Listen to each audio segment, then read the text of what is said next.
You're watching, yes, the Yankees Entertainment and Sports Network.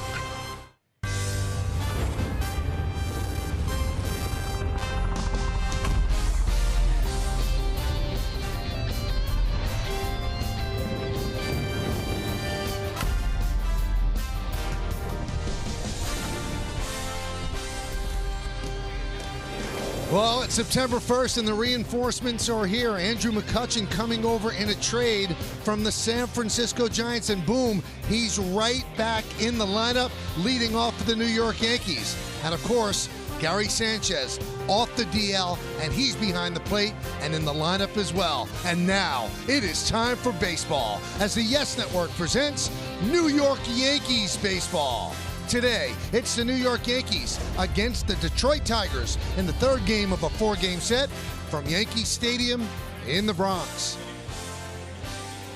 Hi, everybody, and welcome to Yankees Baseball, along with Paul O'Neill and David Cohn. I'm Michael Kay. The Yankees won last night, and then they got to real work because what a difference a day makes. September call-ups, the trades. Here's what's different. Gary Sanchez and McCutchen, we told you about them. And the Yankees picked up really a whiz at shortstop, Adeiny Echeverria, in a trade with the Pirates. And coming up from their farm system, Tyler Wade, Luis Cessa, and lefty Stephen Tarpley. So now let's look at the guys that are in the lineup today, and we'll start with McCutchen. How does he help this team? Well, there was a loud roar when they traded for him, and the reason was he's a solid player. I mean, he is a really good player, ex-MVP type.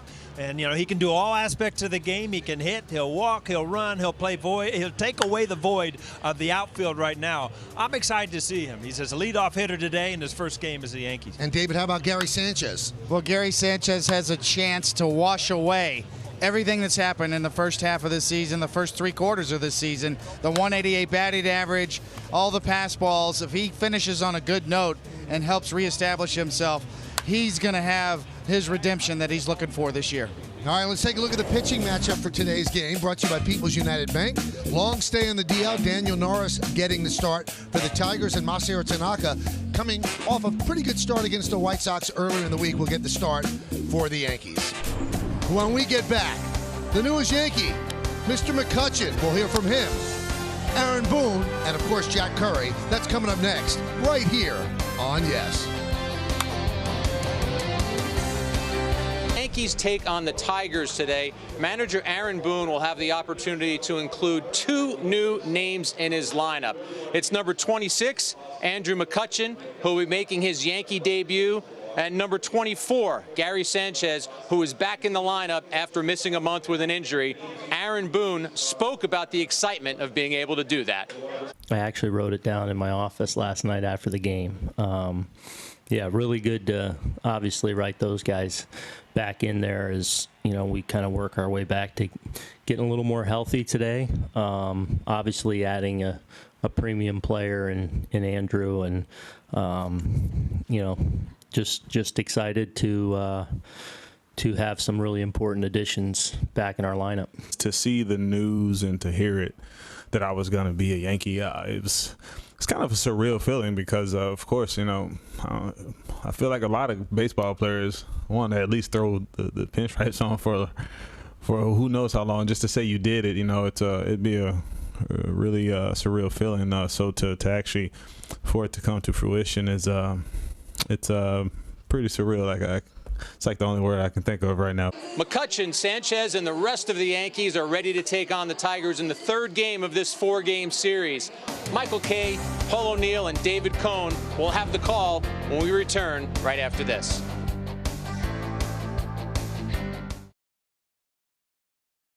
.com today by People's United Bank. We've been on a winning streak for 175 years. People's United Bank, member FDIC. And your Tri-Honda dealers. Hurry to your local Tri-Honda dealer for great deals on all models. Crowd filing in the Yankee Stadium for this Saturday afternoon game. Game 3 of this four-game set. Yankees have taken the field, so why don't we take a look now at the Detroit Tigers starting lineup, which is brought to you by Lexus. Mikey Matuk, he's in left field. Going to lead off, batting second, first baseman Jim Adduci. Nicholas Castellanos in right field will hit third. Cleaning up the DH, Victor Martinez. Nico Goodrum at third base will bat fifth. Batting sixth, the shortstop Ronnie Rodriguez. Grayson Grenier. He's the catcher. He'll bat 7. Batting 8th and playing center field, Jacoby Jones. And Noel Lugo is the second baseman. He's going to bat 9th. And Masahiro Tanaka is going to climb up on that 10-inch bump out there and toe that slab today here in the Bronx. Turn it loose, and he's throwing to Gary Sanchez back from the DL. And let's tell you a little bit more in our pitching scouting report, brought to you by your Tri-Honda dealers. And shaved ERA. I mean, I've got shaved on my mind lately, Paulie, and mainly, McCutchen had to shave, and among other things. And since probably his peak was 4.95 on his ERA back in May, and since that point, he shaved off about a run, coming in under 4 now. The first cut is the deepest, and on the first pitch this year, Tanaka's given up the most home runs, 7 of his 23 home runs on the first pitch of the at-bat, and catching Pettit. One more win, and he will join Andy Pettit as the only 2 pitchers in Yankee history to consecutively, after over 5 seasons, win double-digit games. Matuk is ready. Tanaka is ready. And let's do it in the Bronx. First pitch is popped up. Left side. Giving it a look is Andujar. But that'll make the seats out of play, and we are underway. And boy, it must feel good for Gary Sanchez. He has missed 37 games on a second stint on the DL.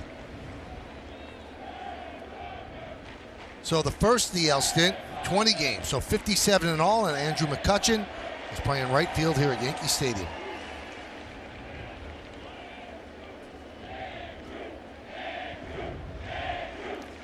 The 0-1. And he gets his first curtain call and responds. I think somebody warned him. He looked like he was ready for that. With the first name, Andrew. Yeah.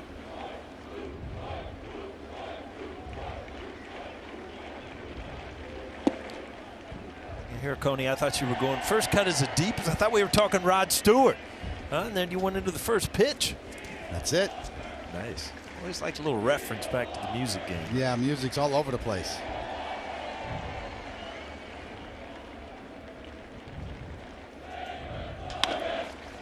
Grounded past a diving Andujar off the glove of Torres, and Matuk will reach. Why don't we take a look now at the Yankees defense, which is presented by Geico. You've got Gardner in left, Hicks in center, and Andrew McCutchen in right. McCutchen statistically an above average right fielder. Some of his skills had diminished after playing center in Pittsburgh, but a much better right fielder. Infield, Andujar, Torres, Walker, and Voit. That's third to first. Gary Sanchez behind the plate, Tanaka on the mound.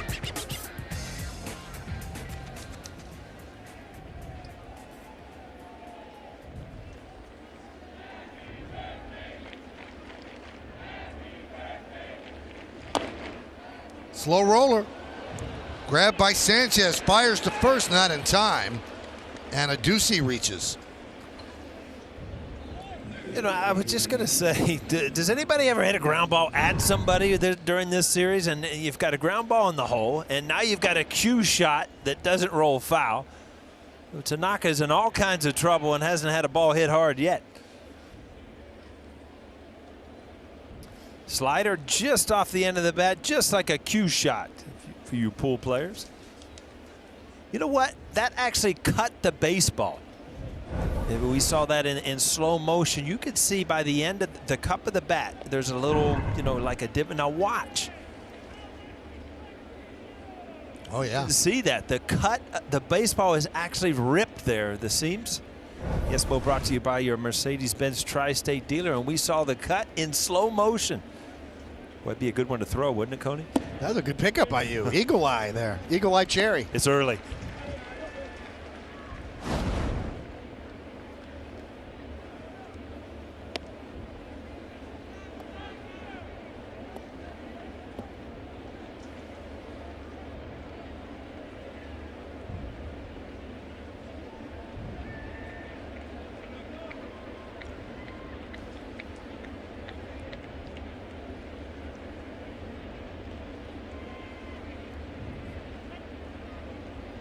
The 0-1. And that one is looped over the leaping try. of Torres, and we'll see if it's a base hit. Yes, getting to third in time is Matuk. Everybody had a freeze to see if Torres would come up with it. Those are three of the softest hits that you are ever going to see. All right, Coney, what do you do now as a starting pitcher? You're like, all right, is this the way the day is going to go? There has not been a ball hit hard enough to barely reach the outfield, and you've got bases loaded and nobody out. Well, I guess exit velocity isn't everything. Matuk had to go back thinking it possibly could be caught. Almost had a chance to get a force out, but the ball not hit hard enough to get to Gardner. Even Torres looked like, do I go back? Do I wait? Do I jump? Off the bat, if you break, back on that ball, you probably do catch it, but you do freeze till you get a read on where the ball is going.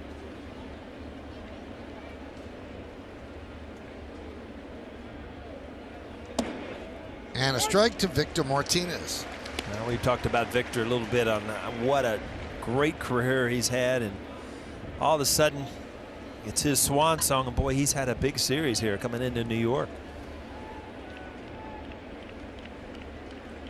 Yankees looking for the double play, and Victor just doesn't have speed anymore, and you hit it hard enough right in the right spot, you can get a triple play.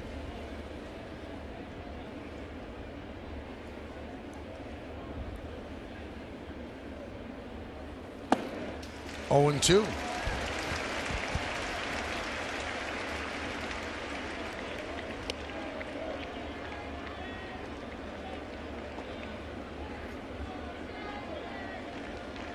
See career with 5 grand slams. I saw it on the board today, this day in history. Luke Gehrig hit his 3rd grand slams in like 4 days. Like, what? John Moore just reminded me, all those grand slams were with the bases loaded. Nice.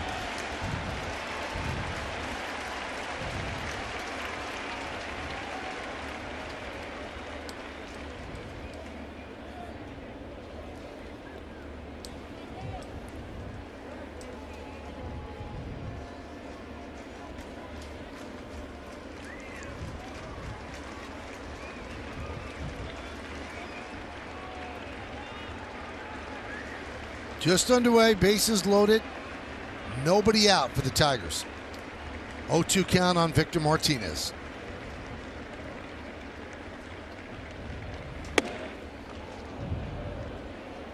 Tanaka really is trying to, he knows what he wants to do with this at bat. He shook off Romine twice there, and just trying to get to that strikeout pitcher. I'm sorry, Sanchez. I'm so used to not having him in the lineup. Fastball outside the strike zone. See if he goes back to that split finger.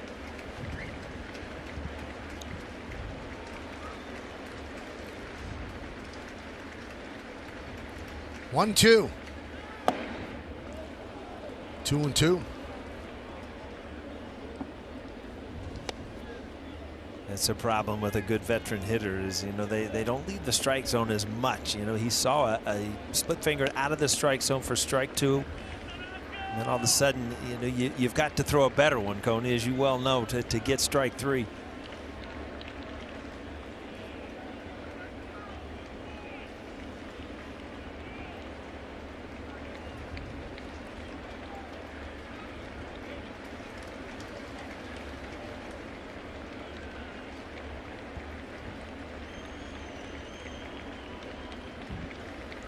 Two pitch. Fly ball. Left field. Gardner makes a catch, tagging Matuk, and the throw is going to be very late. So a sac fly for Martinez. Matuk scores. It's 1-0 Tigers.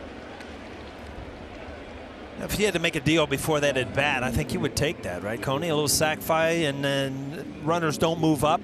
Yeah, a mistake that a lot of young pitchers make in this situation is panicking, thinking I gotta strike 3 guys out. And no, you minimize the damage, stay away from a big fat crooked number in this first inning. Trust your offense.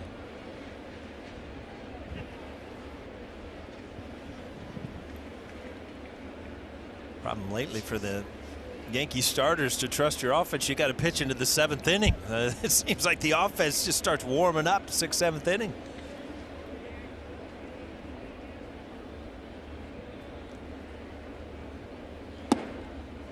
And there's a strike to Goodrum.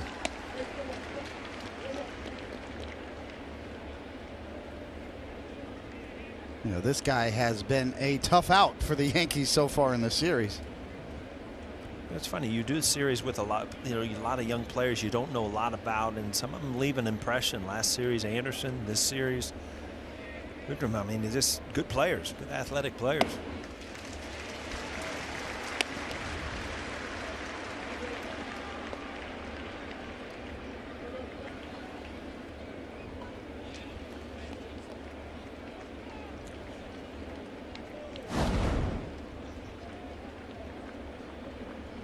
Those 15 home runs kind of jump out at you with his speed and versatility.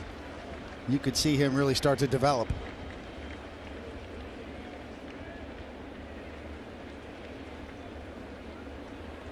Swing and a miss. Goodrum down on strikes, 2 away. Well, you see the big difference in a young hitter and a veteran hitter. Before, with Martinez, here you swing at that ball outside the strike zone. Goodrum going for that split finger and a huge strikeout. Now you look at staying away from that big inning, Cody. You get an out here, giving up 1 in the first inning with 3 cheap hits. You take that anytime.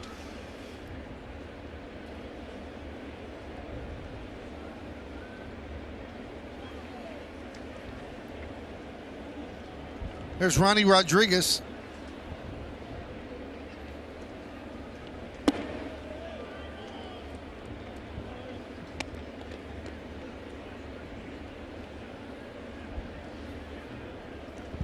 One nothing Tigers, top of the first inning, first and second, now 2 outs.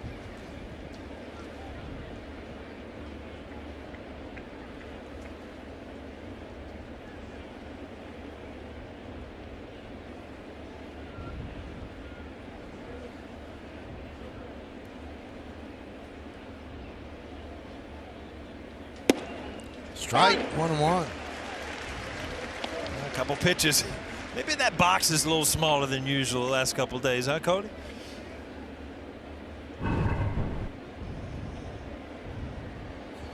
Right on the corner. Of the other batter's box. Yes, of the batter's box.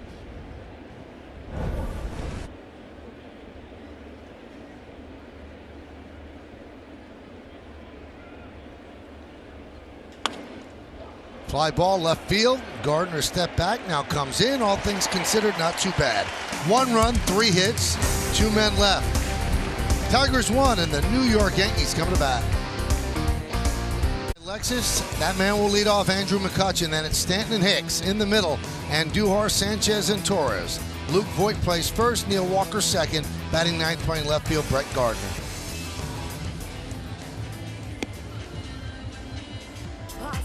And here's the lefty, Daniel Norris, one-time top prospect in the Blue Jays organization, and has had a history of injury troubles, and this year is a prime example of that, as he had growing surgery and missed 4 months. And it's been a tough road for him, and a young lefty with a good arm. And a nice hand for Andrew McCutchen, as he is announced to the crowd by the public address announcer Paul Olden.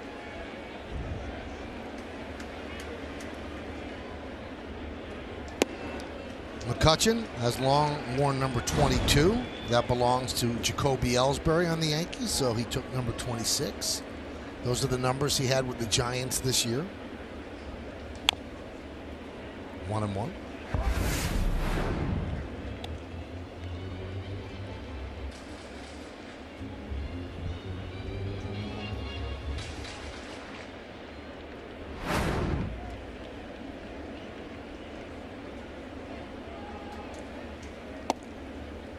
One and two.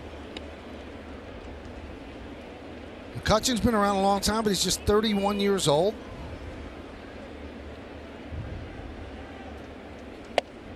And he strikes out looking in his first Yankee at bat.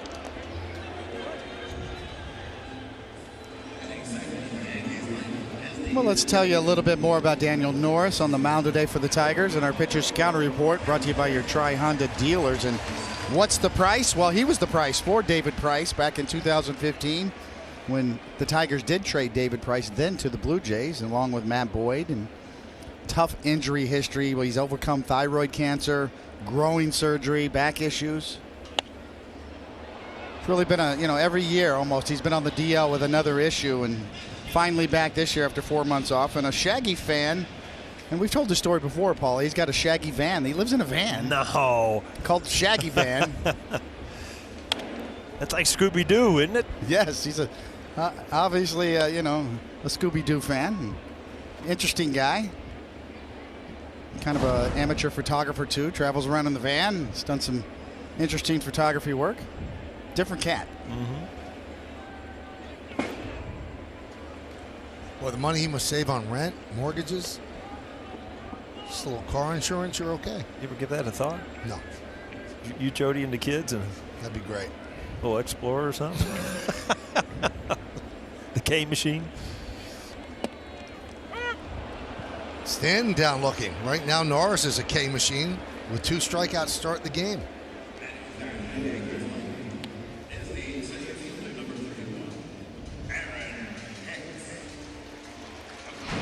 There's a couple veteran hitters with really no knowledge of a pitcher. And, you saw a couple big breaking balls and then all of a sudden locked up on fastballs right there. Here's the defense for the Tigers. Matuk, Jones, and Castellanos. Goodrum, Rodriguez, Lugo, and Adduci. Griner is behind the plate. Norris is on the mound. And that is presented by Geico. What's he doing, David? It almost looks like what Paul used to do in the outfield with his hands. Norris between outs. It's just a little mechanical adjustment and muscle memory issue, trying to stay closed probably. Maybe just a little idiosyncrasy that only he knows. That one is ripped to center field. Jones back. He has room. And he makes the play for the final out. So the Yankees go down in order 1-2-3 in the first inning. Tigers lead 1-0. Toyota, the Camry Hybrid, is the official hybrid vehicle of the New York Yankees. What do you think of all the trade activity around Major League Baseball prior to last night's cutoff for postseason eligibility? Jaco Stern said it's really cool to see as teams make the quest for October. They have a last chance to add some pieces to help them win a World Series title, just like the Astros did last year with Verlander. Follow Yes Network and tweet us your responses using hashtag Yankees Camry Hybrid. Keep the conversation going.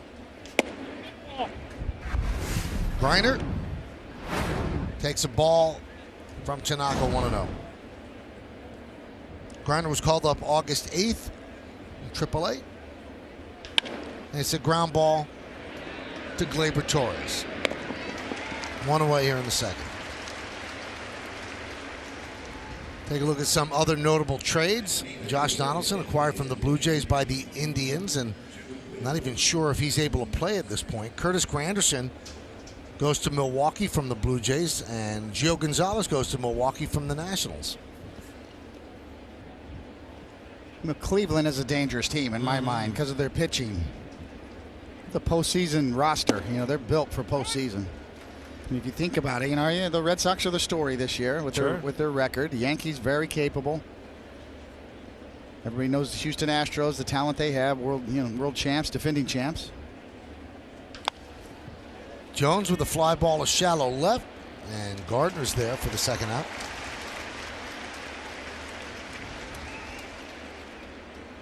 Let's look at the game time weather presented by Bigelow Tea. 78 degrees, 60% humidity, 8 miles per hour is the wind, mostly sunny and pleasant. Doesn't get much better, does it, Michael? That's pretty nice.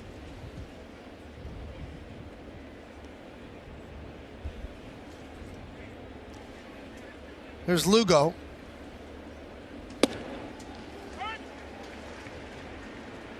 The one negative about the Donaldson acquisition, you have a guy who's having an MVP year in Ramirez at third base, and now you're going to have to move him if Donaldson's ready to go. You'll have to move Ramirez to right. First chance for McCutchen. He runs it down, and Tanaka bounces back with a 1-2-3 inning. We're going to go to the bottom of the second here in the Bronx. It's 1-0 Tigers. Manage your tickets, enjoy check-in offers, exclusive content, and much more. Download the MLB Ballpark app today. Go to the bottom of the second inning. It's 1-0 Tigers, and Miguel Andujar will lead off. And Norris steals his strike.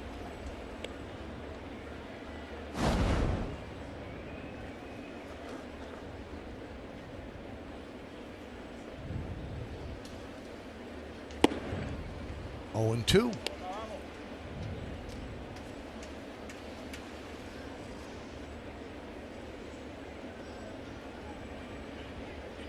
Well, we haven't talked much about it, but there is a shadow out there. Not a great time to be a hitter. It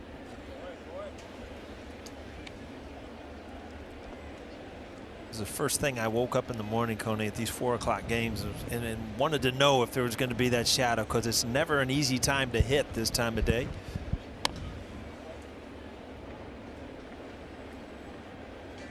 You know, nothing's ever good when you're caught in between, right? Either a day game or a night game. It's just, you know, it's hard enough to pick up the seams of a baseball, but when you're having trouble because it goes into the darkness, out of the light, it makes it very hard, especially on off-speed pitches. You know, that's one of the big gripes among players, really, and fans, is during the postseason you get start times in the middle of the day a lot of the times because of time zone issues and television coverage.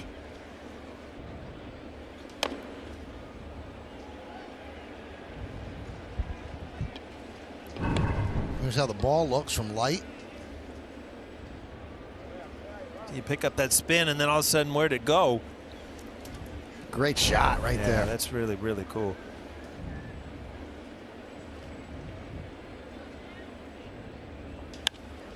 High fly ball, right field. Castellanos makes the play for the first out. And here is the return of Gary Sanchez. Here is the catcher, number 24, Gary Sanchez. Number 24.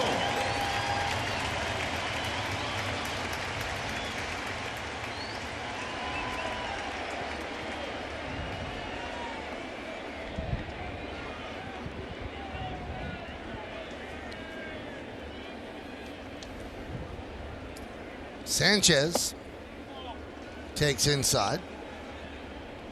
Sanchez missed 20 games from June 25th to July 19th with a right groin strain.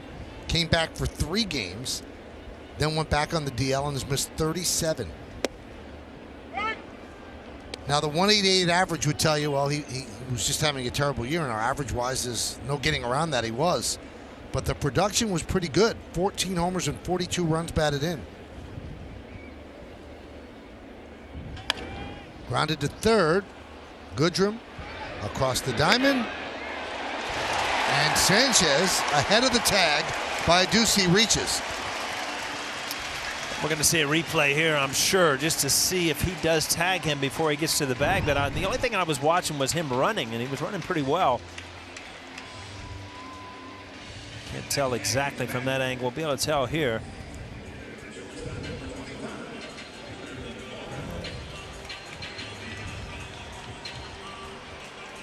All right, we're about out of angles. Were you safe or out? I think they're going to maybe take a look at it. First angle, the first shot I saw, I thought, oh, you know, he might be out. And every other angle after that, I'm like, I couldn't tell. Very close, but this one looks potentially, if that's his toe coming down right before Sanchez's foot hits. Minnesota thinks so. If it's not overturned, it's E5. Detroit, rather. If it is overturned, it's a 5-3. Again, now you got to remember he was called safe on the field to start. So I was looking at the tag. You're looking at the toe, huh, Coney? My first thought was the toe, but it's obviously the tag. His toe didn't touch the bag. Well, Sanchez's previous injury certainly gets tested on the first ball he puts into play. Now, Gary had not had that flap protecting his face, so he's called out. It's overturned, so that's new for Gary as well.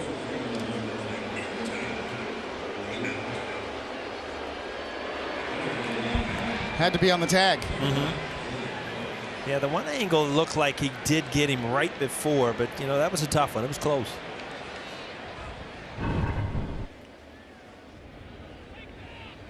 You know, this was the second part of the play. The first part was he had a pretty good swing and he hit the ball hard. It just happened to go right at somebody.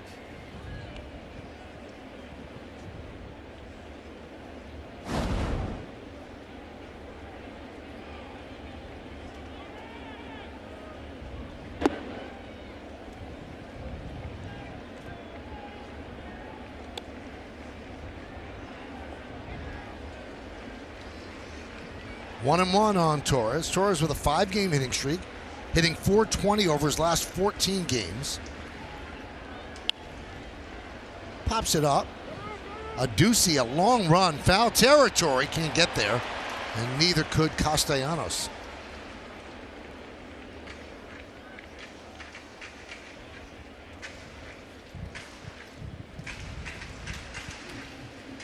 Well, you know you're going well as a hitter. You've noticed that all of a sudden it's shade out there, so a cloud has come over the sun. Such an advantage. Torres has got it all going on. You see it his previous 12 games, .420. You can tie a rope around that cloud, right? And lasso it.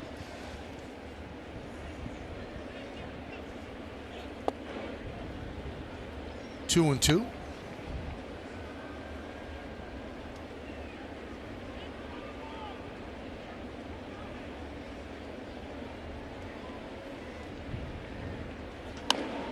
Rounded foul.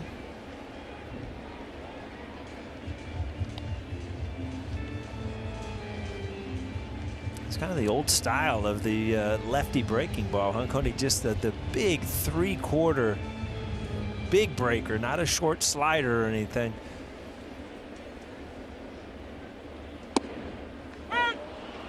And there goes Torres for the final out. 6 up, 6 down for Norris against the Yankees, and we'll go to the third. 1-0 Tigers. September 15th, when the Yankees take on the Blue Jays, it's Yankee T-shirt day, and the first 10,000 guests in attendance are going to receive a Yankees T-shirt courtesy of Goldenberg's Peanut Chews. For tickets, log on to Yankees.com, visit the Yankee Stadium ticket window, Yankees clubhouse shops, or call Ticketmaster at 877-469-9849. Here is Mikey Matuk. Michael, what are you doing that game together, middle of September? Can never have enough T-shirts, right? If you work out, you need T-shirts. That's right. I know you work out without a shirt. Just sort of. Yeah, right. You might these days. Yeah. 1-0. You'll see with all the teams they have yellow ribbons on the uniforms, and some wearing yellow wristbands, and that's to bring attention, pediatric cancer awareness all month. That's an initiative, and obviously a good thing that Major League Baseball is doing. Fly ball, left field. Now I've noticed one thing, Paul. I don't know if you've seen the same thing. There have been 4 fly balls to Gardner, who's Gold Glove level outfielder. Each one he took a step back. What is this the time of day when you're not seeing the ball well? All time in left field with any kind of sun, you don't pick up the ball as well. You'll watch infielders breaks not as quick as they are at night because you just don't see the ball as well, and it takes a while. Your natural reaction as a good outfielder is to break back. You never want to break in because that's where you really get beat as you freeze. But yeah, you just don't see the ball off the bat as well during the day games. 0-1 on a deucey. All those white shirts in the stands are not a good thing? No.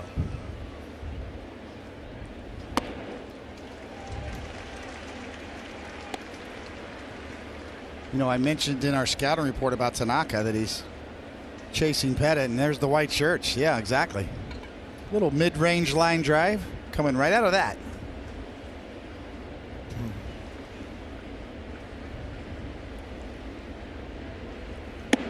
Tanaka, would join Andy Pettit. If Tanaka is the winner today, he would join Andy Pettit as the only other Yankee to start their career with 5 consecutive double-digit winning seasons. Not any time during their career, to begin their career as a Yankee. Pettit did it, and Tanaka is looking to do it. Ducey down on strikes. Tanaka again throwing the ball well. And you remember the last, ends up striking him out here with a kind of a tailing fastball. Got away from the split finger and threw one by him. But Coney, you remember his last outing? I mean, first 4 or 5 innings, he was really good. And then this out of nowhere kind of left a few pitches up. Yeah, it kind of came unraveled on him. I thought his stuff was excellent in his last start.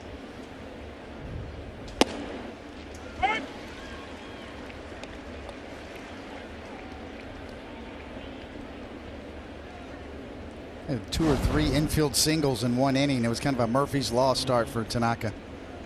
Like the first inning today. Wow.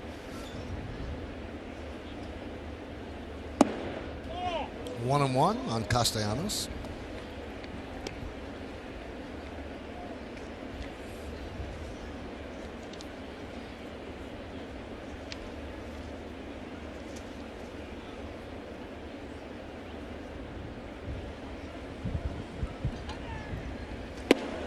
Castellanos been the Tigers' third baseman for the first 5 years of his career. Moved to right field this year. Former first-round draft pick in 2010 by the Tigers.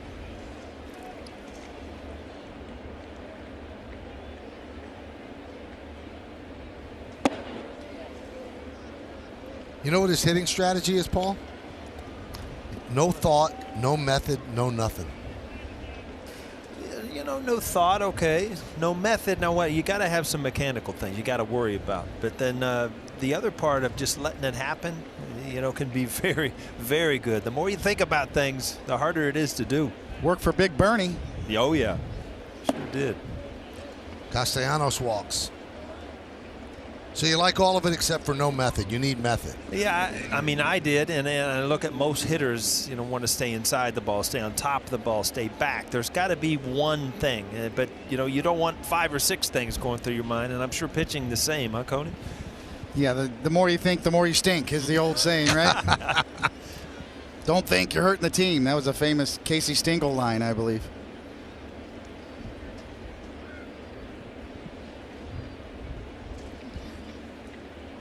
Here's Victor Martinez. Shift is on. 3 infielders on the right side.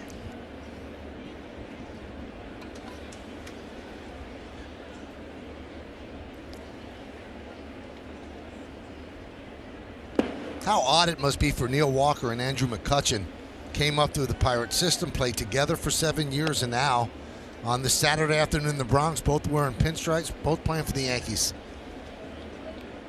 McCutchen right behind Walker.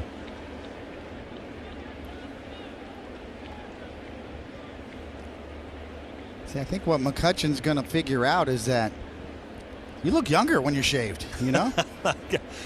It's like a young kid again. You can trick him. Hey, I'm young. I'm a young 31, 32 years old.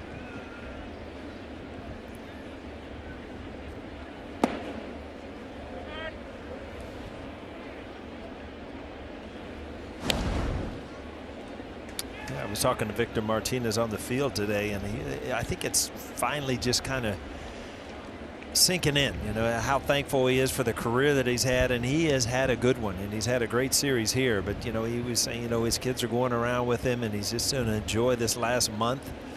And obviously the Detroit Tigers at the end of the year are all going home. So it's, you know, it's an end of a very good professional career.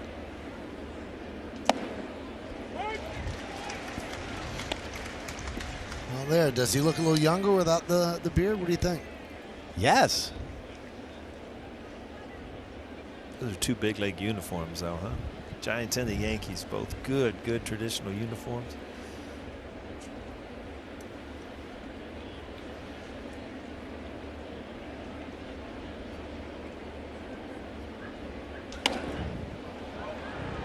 Fly ball, right side. Walker makes the play right near the screen for the final out. No runs, no hits, no errors, and 1 man left. We'll go to the bottom of the 3rd.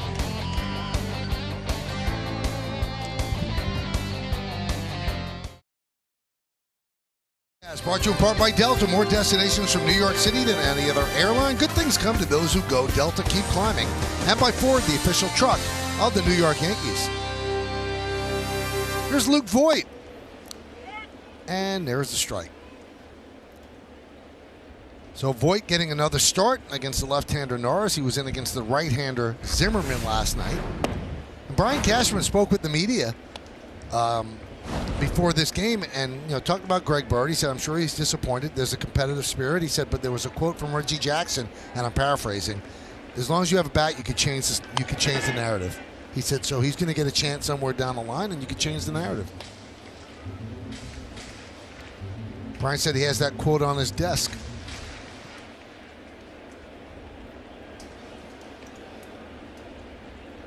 The 0-2. 1-2. Now we keep talking about McCutchen and Sanchez, and those are great additions, but one of the under-the-radar things that the Yankees did after the game yesterday was getting Adeiny Echeverria. Now, if you have not watched him play, he is an absolute wizard at shortstop. He could field with anybody in the league. That's how good he is. A very aggressive hitter. He's not going to take a lot of pitches and things like that, but boy, could he field. So, nice guy coming off the bench and gives them a little bit of cover if DD doesn't come back for the Oakland series. Yeah, very similar to say, Ray Ordonez, the former Met player out of Cuba as well. That just a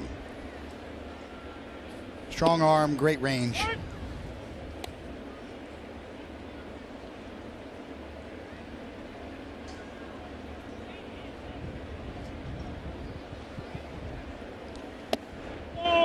And for guys like McCutchen and Echeverria,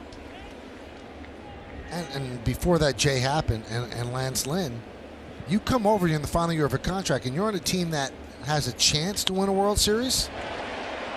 That's a nice thing to slap on your resume when you're looking for a job next year, especially if you're a part of it and you play a big role. Walker flies out to Jones, 2 away.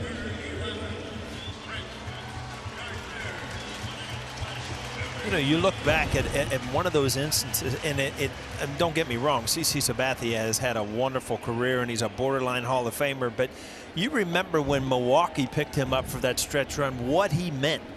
I mean, his name went up to the guy to have because what he meant and what he did for that team down the stretch.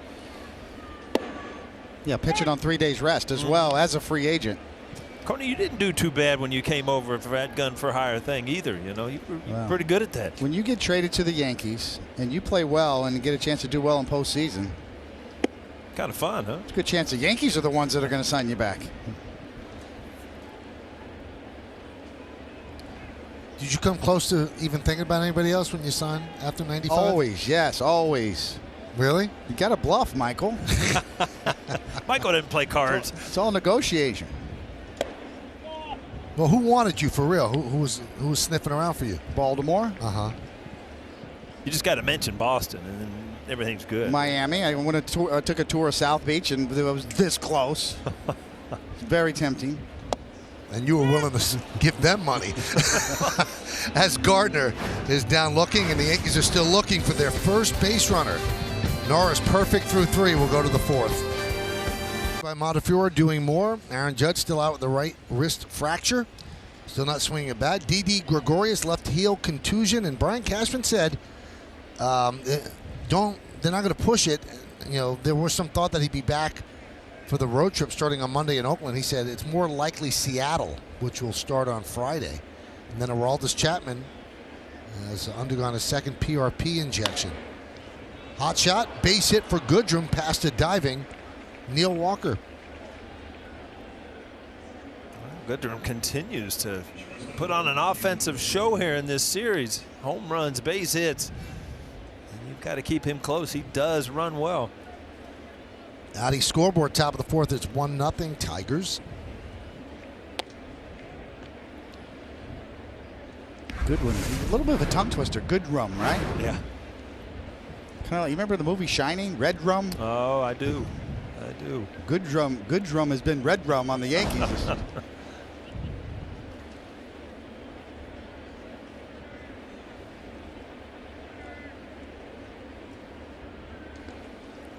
You know, getting back to the injuries you just spoke about, if you listen to Brian talk today, he was expansive on all subjects, and when questioned about Chapman, he didn't really have an answer for when he's coming back. And maybe the Yankees are a bit gun shy because they said 3 weeks for Judge, and it certainly hasn't been that. But he kind of talked in circles around it and made you wonder, when is Chapman getting back? They certainly have cover for that because they have proven relievers that have closed games before in the bullpen, but Chapman's a big piece. It's hard not to be a little bit gun shy when, you know, your first statement after Judge got injured was 3 weeks. Right. So, you know, at first when I heard that about Judge, I thought, well, no, maybe it's a little bit of posturing for trade purposes. And bunt in front of the plate. Sanchez gets the out at first. Moving to second is Goodrum.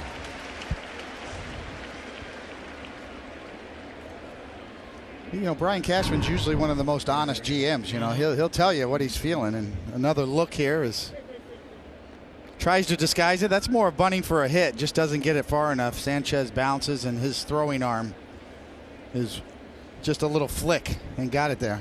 Yeah, I was going to say the same thing, Coney. When you kind of drop that back foot, you're trying to kind of drag bunt this, and even if you are thrown out, it comes out as a sacrifice. So not a bad time to try that. Here's Griner. Swing and a miss.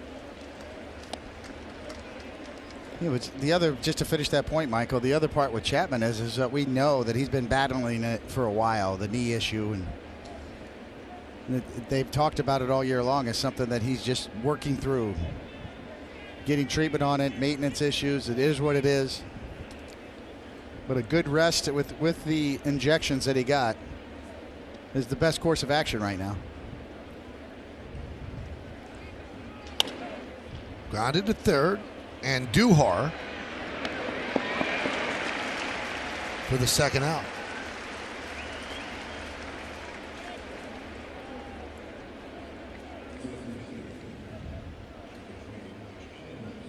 And Brian also said that, yes, he's been dealing with it all year, but it had not been an issue per se, he said, until Miami.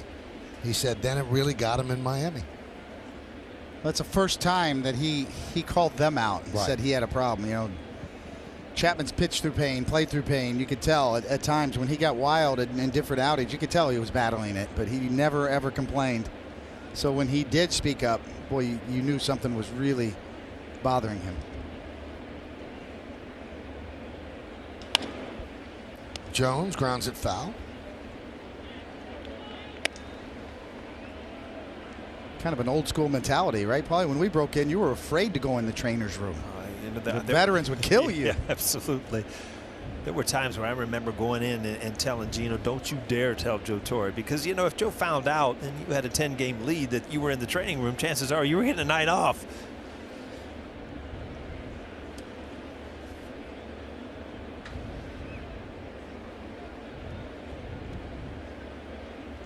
Al Leiter always tells the story. He used to have to do those cuff weight exercises. And he said he used to hide from Billy Martin. If Billy Martin saw him doing that, he'd yell at him. So it's a different game. Yeah, I mean, now it's almost as if the front offices, the coaching staff, the training staff has to take the approach of protecting the player against himself.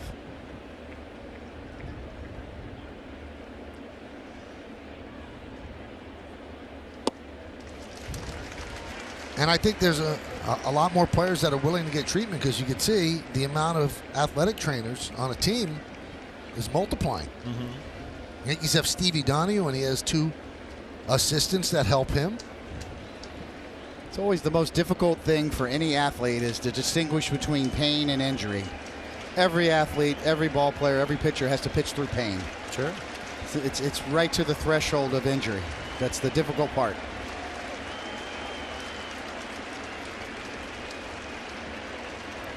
One-two. Grounded foul again. Still 1-2. How bad did your hamstring hurt when you caught that Louis Polonia line drive in the playoffs? You know, it was amazing to me how many times you got out of bed in the morning and you thought, I have got no chance, and you actually were fearful. And you would come, you'd go through batting practice, and by the game time with a little emotion, some fans, just like, you know, I feel good. It's time to go again. It's like your body knows the time or something.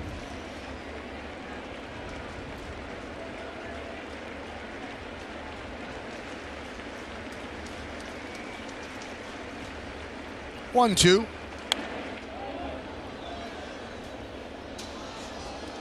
Well, that was me today, Paul. Is that right? Oh, yeah. Got out of the bed, didn't know if you were going to quite make it.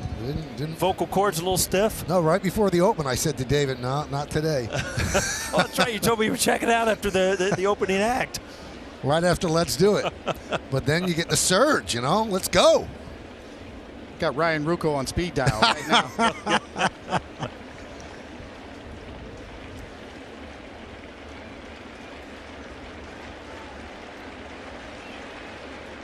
1-2. 2-2. Well, these are the situations, and we've talked about it over this homestand, that the Yankees have not been good at, and that's getting out of these jams with 2 outs, trying to save the runs. Tanaka did a great job in the first inning, but there's been some at bats over this homestand where 2-out hits, they hurt you. This is a spot where Tanaka's been especially good this year. Runners in scoring position, 2 outs. Opposing hitters just 4 for 37, a 108 batting average.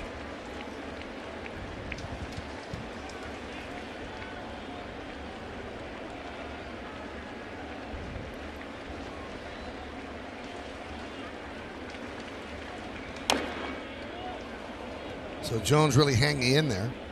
Yeah, he's fouled off a couple really good split fingers, and then he laid off the fastball up in the strike zone. So that'd be frustrating as a pitcher. Where do you go from here, Coney? You know, you've given him that split finger 2 or 3 times, and he's fouled out, and they've been good ones. They haven't been hangers. Those are always the tough ones. They foul it off, just barely spoil it. And now you've got to make it again. You've got to make that quality again on that pitch.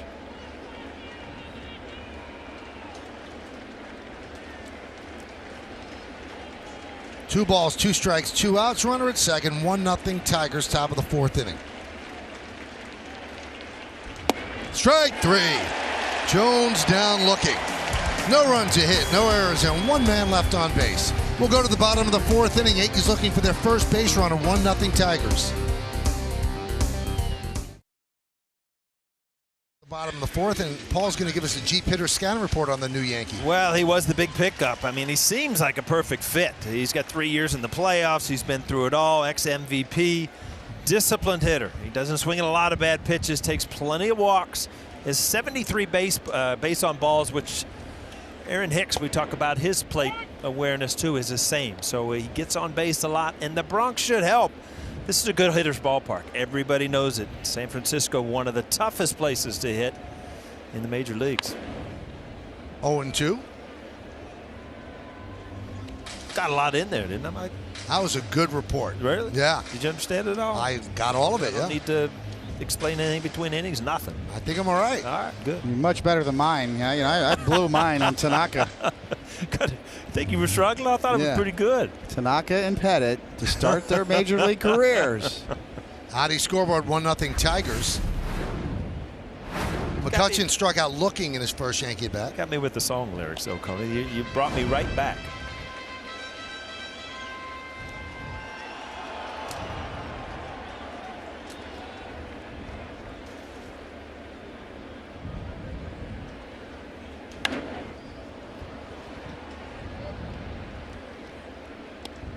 Jack, tell us about the shaving of McCutchen's face.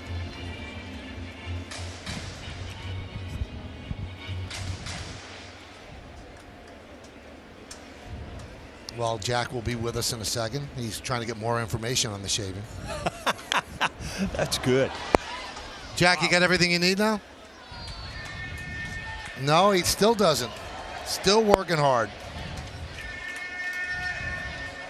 Hey, Coney, why don't you just take over? I'll give him my headset and I'll just go take a walk. I think some Yankee fans would probably like that.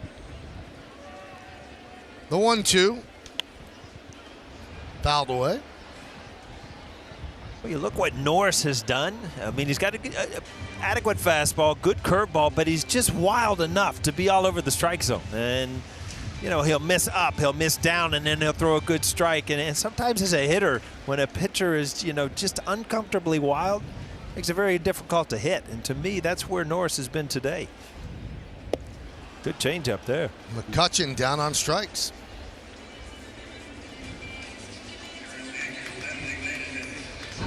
It's a great point, Paulie, and he's got good stuff. He was a top prospect for the Blue Jays. He's the guy that brought David Price to the Blue Jays.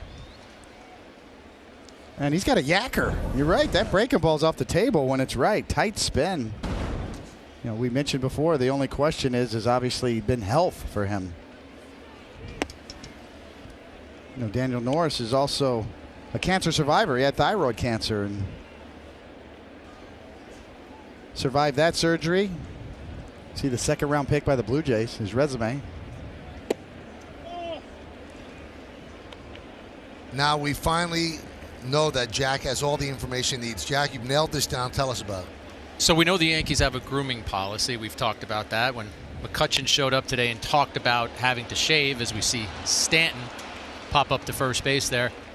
Here's what he had to do, guys. He's got a 9-month-old son, who, by the way, his name is Steele, which is a tremendous name. And he did not want his son, after Daddy finished shaving, to maybe not recognize him. So McCutchen walks into the bathroom. He said he had his son in one arm, and he had the razor in the other arm, and he allowed Steele to watch Daddy shave the beard off, and he said everything was good after that. And still felt weird to not have the beard, but he was excited that his son still recognized him after the shave took place. It's a different look. I could see you worrying about that. I would believe that Andrew McCutchen might be the first Yankee ever to have a diamond stud nose ring. I can't remember ever another Yankee having First nose ring? Yeah, I think so. It's always a first. You know? You didn't have one, right? I used to take it out for the game. Okay, see, he keeps it in during the game.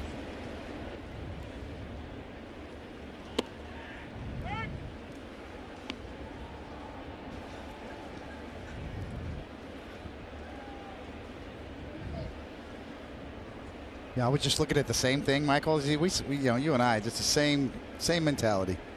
Just wrong. We are brothers from another mother. 1-2. But I honestly can't recall ever seeing that before. And usually some players have it, but they take it out for games.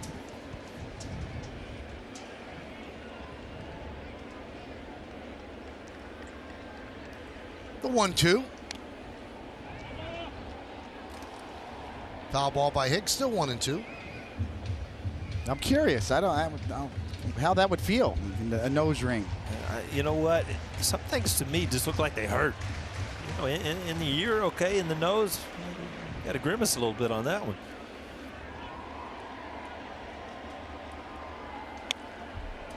Can't think of, you know, we're on the musical theme here. Billy Joel, remember the song? Still your finger's gonna pick your nose. You know, I mean. How'd you get there, Cody? Huh? That's Captain Jack, right? Captain Jack.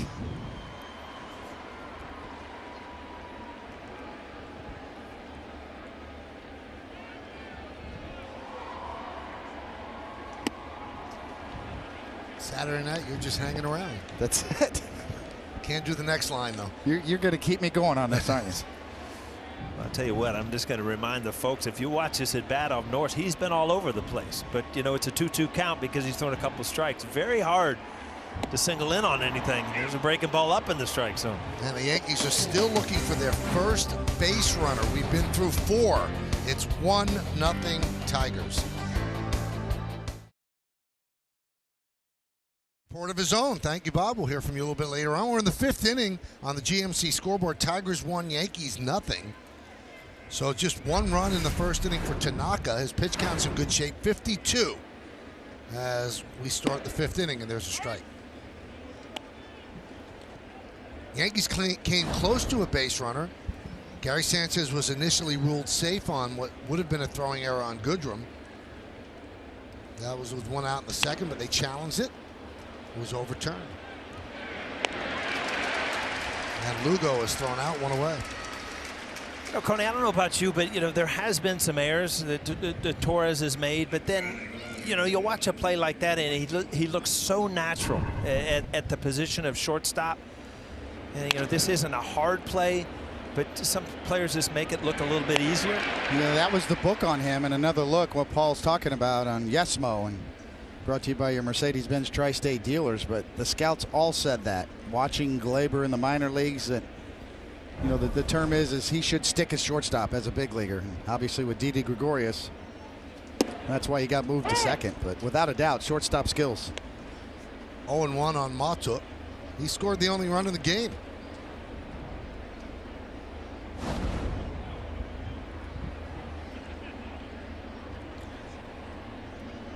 No ill effects from last night, when, in the words of Paul O'Neill, he got doinked on the head. I had to say it because Cody was in shambles laughing over here.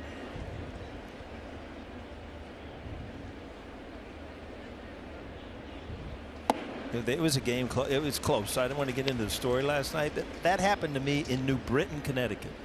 I was running for a ball in right center field, and I kind of lost my balance. Ball hits off my head, shoots all the way into left center field. I laid there like I was dead because I was so embarrassed. I wasn't even going to get up and find out where it went. And it hit you in the head on the fly? Yeah, wow. Line drive. What happened? They ran around the bases, and I acted like I was hurt. Just your ego was hurt. Oh, it was crushed. Remember the famous Jose Canseco play? Yeah, over the in fence. Municipal Stadium. It bounced off his head over the fence. And Matuk strikes out. Here's what we're talking about. This is the Glaber Torres. So he looks like he goes for it. He goes for it and tries to head it to second base. He like reaches for it with his neck. Hey, I tell you what, you do anything out there, when you see that ball get by you and you think in an instant, if this gets by me, it's going to be like a circus around here. You'll do anything to block that ball. Ducey rips one up the middle. He is 2 for 3. Really the first hard hit that Tanaka's given up today. Line drive up the middle. But we've watched Ducey this series, and he's ready to hit on the first pitch. Several really good swings right out of the gate, and that's on the button. Tanaka's little get me over slider. Well, coming into this game, since the All-Star game, he's played in 22 games of Ducey, hitting .329. So that goes up today. He's 2 for 3.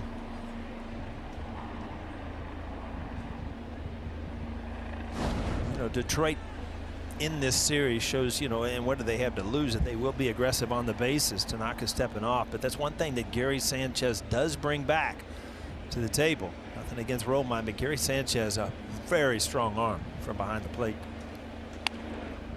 Squibb toward first. Voit to Tanaka, who beats Castellanos for the final out. No runs a hit, no errors. One man left on base. They're going to take a look to see if they got the call right. We'll know before they do. They got the call right. We are halfway through at the end of 4.5. It's the Tigers 1 and the Yankees nothing.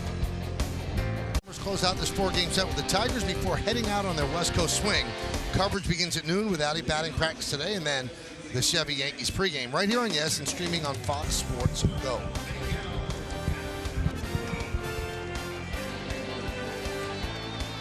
Then 3 games in Oakland, 3 games in Seattle, and then 3 games in Minneapolis. Yankees looking for their first base runner. And Duhar leads off the bottom of the 5th, and Norris starts him off with a pitch low. GMC scoreboard 1-5-0, leading zeros across.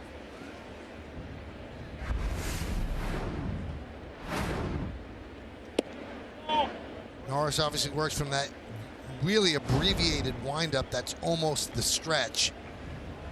A higher leg kick than he would have if it was just a stretch. So 3-0.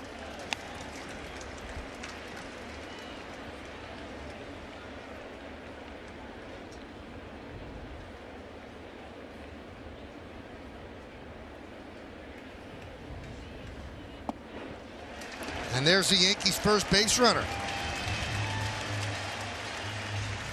So Norris's perfect game approach is over.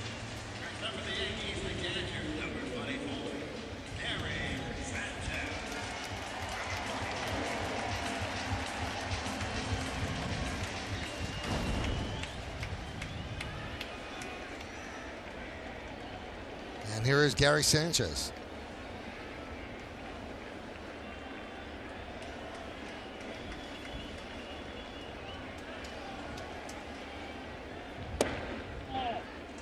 Five straight out of the zone, 1-0.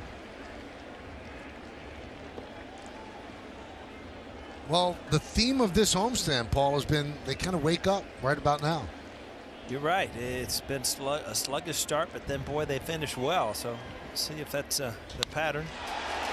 Fly ball, deep left center, going back Machuk on the track. He'll make the play for the first out. So Sanchez's bid for a home run falls short. Another good swing, but you could just tell by the sound just off the end of the bat. Tell you what, Machuk, he makes a lot of ground up as an outfielder. Watch this just off the end of the bat. Wishful thinking, he's been gone for a while. As a player, you usually know if you got it or not, but there was kind of a hopeful thought there.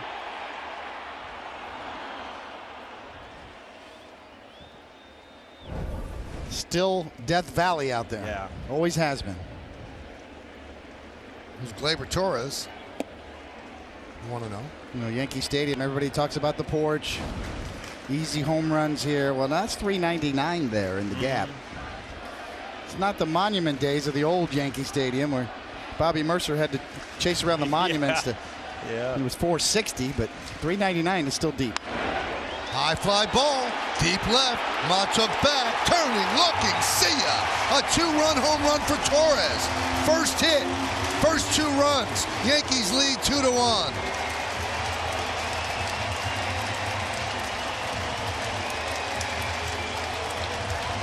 You just cannot say enough about where he has come in the last week or so, back to where he was. Just staying out over the plate. I'll pull the breaking ball and I'll hit the fastball to right center.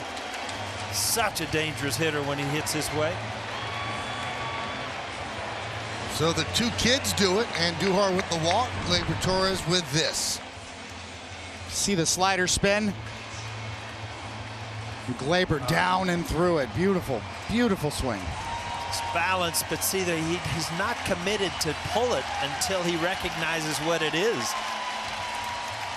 Here it is on StatCast AI, powered by AWS.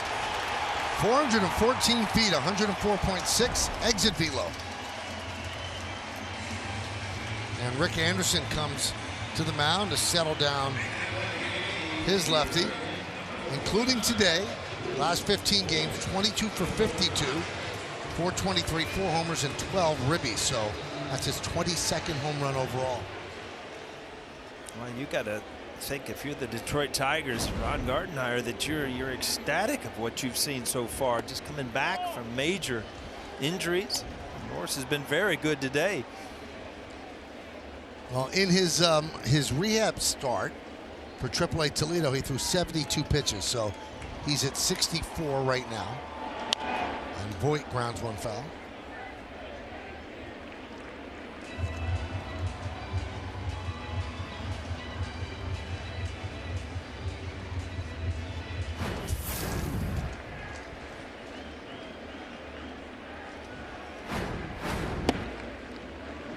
One and two. Tell you what, that's a way above average curveball. I mean, there's a big break to it. Every once in a while he gets around it and really makes it like a slur, but that was a good up and down curveball right there. And another one. It's a Snapdragon in the mid 70s. You know, to me, we get caught in between. Okay, was that a slider? Is that a curveball? You know, everybody's got, you know, the names for their pitches or hybrids, but that's a true curveball. 12-6, tight spin in the mid 70s. Velocity has something to do with pitch recognition or which pitches you call by what name.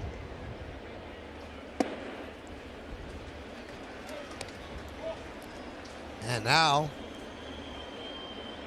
we're going to take a look at Norris.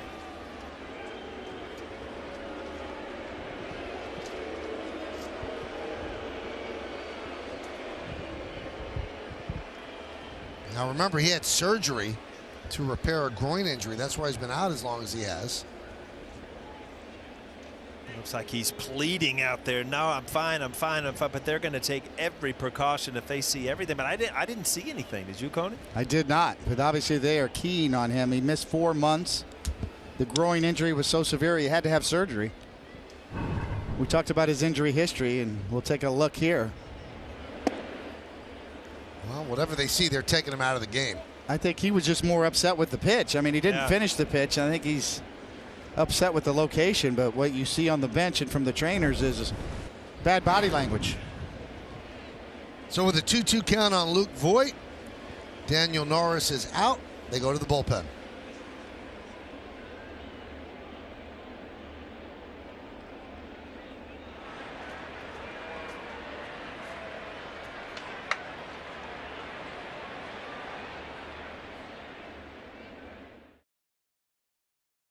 Verhagen warms up to get ready. We're taking a look at Luke Voit. The count is 2-2, but guys, I wanted to fill you in on a little background on Luke Voit. We know that he carries himself like a football player. You can just see he's got that energy in his body. So I reached out to Boyd Manny. He coached Voit in both high school baseball and high school football at Lafayette High School and just outside St. Louis. And I said to him, what was he like as a teenager? And he said he always had that kind of energy. But here's the great story that he told me. Sophomore year, first high school football scrimmage game, Voit injures his shoulder. And he's pretty much told you're not going to be able to play football again. He took his athletic talent and turned to baseball. So last night when Lafayette played Hazelwood East, Coach Manny told me that his pregame speech, the guy he was going to talk about was Luke Voit, because he wanted his players to know if an opportunity closes on you, there are other opportunities to go pursue. So Voit was the subject of the pregame speech. The Lancers did fall 28-14, but Coach Manny talking about Luke Voit very proudly. Pretty cool story. Now, I think he still trains like a football player, that's for sure. And he's got the muscles to show. But that's why he's able to launch balls into orbit. So Drew Verhagen comes in. He had as much time as he needed because Norris left with an injury. And now Verhagen is going to inherit the 2-2 count left over from Norris. And Voit will now face the right-hander. Well, you talk about a tough at-bat. To face a pitcher with 2 strikes, you walk back in the box after watching him and you really haven't seen him. You don't know what to expect here.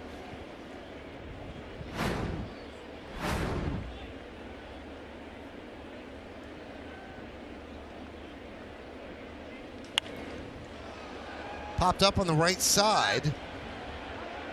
That's in the stands, Michael. It is. Right now. Thank you. In case you had a bad angle. Oh, the screen was right in front of me. Yeah.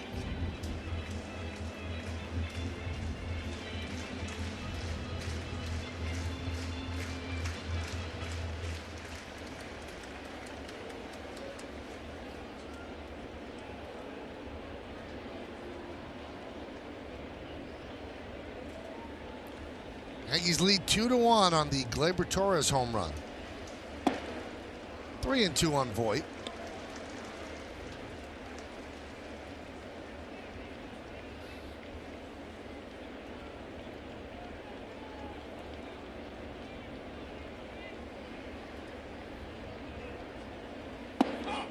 And Voit works a walk. Well, Coney, I guess it's just as hard on the pitcher. Not much room for error when you come in 2-2. You don't have much to work with. A couple balls and Voit trots on down to first. That was a good at-bat by Voit. You know, spitting on a pretty good breaking ball on 2-2. Verhagen's got a good one, too. You know, that's probably the difference for Voit. You know, when you're a right-handed power bat, you get labeled as a platoon guy against left-handed pitching. If you can lay off of those right-handed sliders, you're going to get more playing time.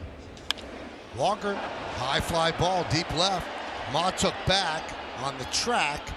Now back on the grass, makes the play for the second out. Walker gave it a ride the other way. He did, and you see the ball's not carrying the left field very well. And if you look at the flags that are at half mast, they are blowing for John McCain, obviously. And we watched a lot of that on TV. What a pretty impressive Moving ceremony. Yeah, Not about it. Aretha Franklin as well. You know, it's funny you brought that up, Coney, because I talked to a couple people over in the Detroit television, and you know, obviously they are celebrating her in Detroit, and said that she used to come out numerous times on opening day, sing the national anthem. Detroit's own lived up there. Yeah, both were baseball fans, are definitely associated with baseball. McCain with the Diamondbacks, and Aretha, obviously, her hometown of Detroit. Kind of cool to go to opening day, and then next thing you know, you see Aretha Franklin coming out to shout out the national anthem. It was a strike to Gardner. It's one of the great scene stealers of all time in any movie. The Blues Brothers movie. Here we go, Coney. Let's go. Aretha Franklin, I was like, just stay there on that scene. She just blew away the whole movie.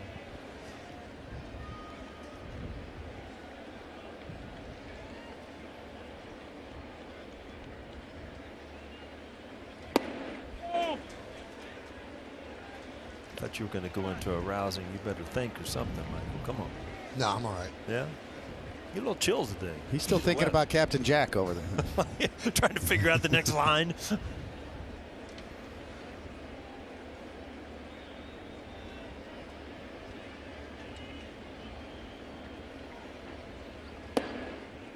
Two and two.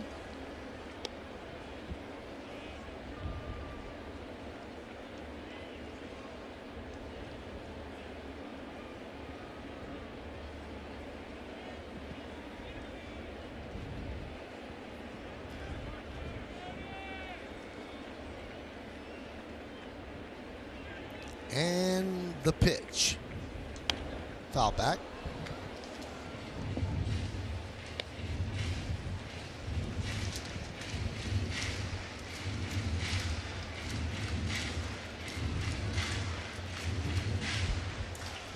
Two balls, two strikes, two outs. From the bottom of the fifth inning, Yankees with their first base runners and their first hit, a two-run home run by Gleyber Torres. And they turn a 1-0 Tiger lead into a 2-1 Yankee lead. 2-2. 3-2. So that's going to release Voit at first.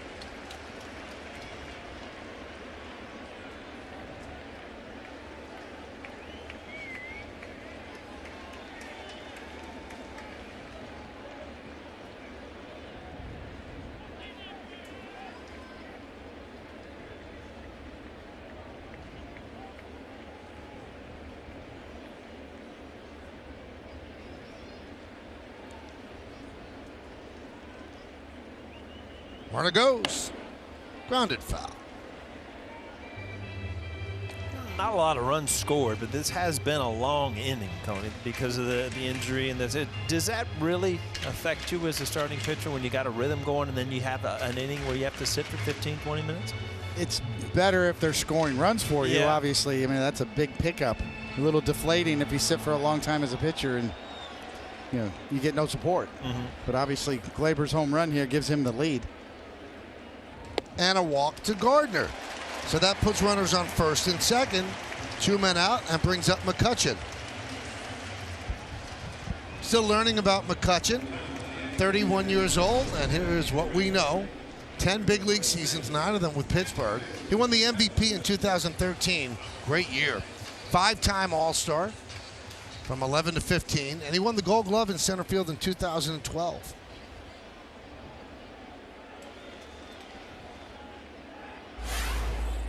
And here he is. He struck out twice in his first game as a Yankee.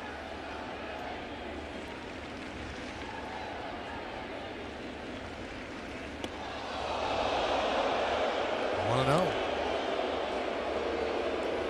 Verhagen's come in from the bullpen and loses his slider. No doubt about it. Wow. And he's had trouble out of the bullpen finding the strike zone. He was in the other night and he had a really good breaking ball and a good sinking fastball. But today, a little uncertain where it's going.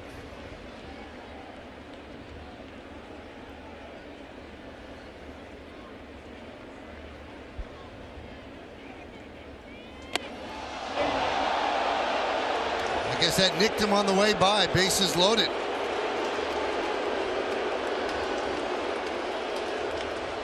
And Rick Anderson is going to go to the mound.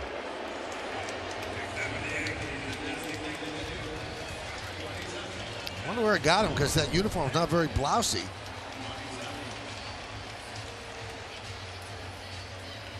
And you can see it There you just hit that pad on the back of his arm, just nicked him.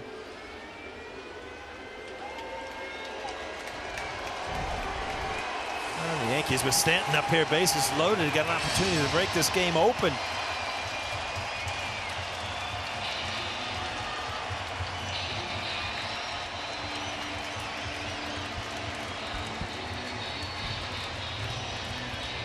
Voigt's at third, Gardner's at second, McCutchen is at first.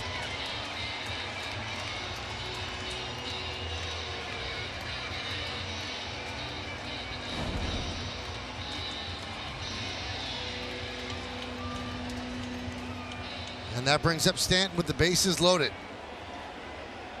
A chance to put some real distance between the Yankees and the Tigers this Saturday afternoon.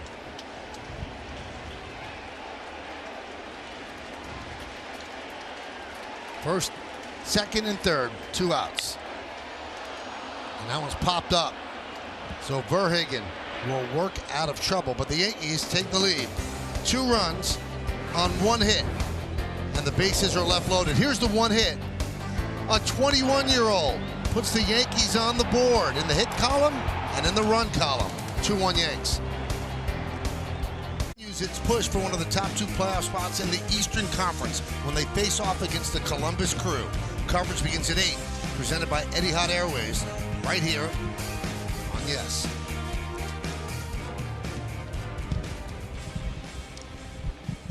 We go to the 6th inning. Tanaka was on the bench for a while as the Yankees took a 2-1 lead, but wasted an opportunity for much more. Here's Victor Martinez.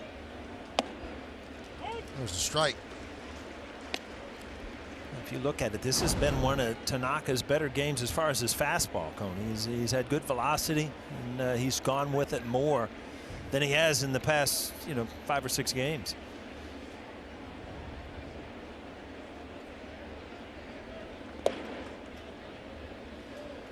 We've actually seen him finish at bats with his fastball today and catch hitters off guard.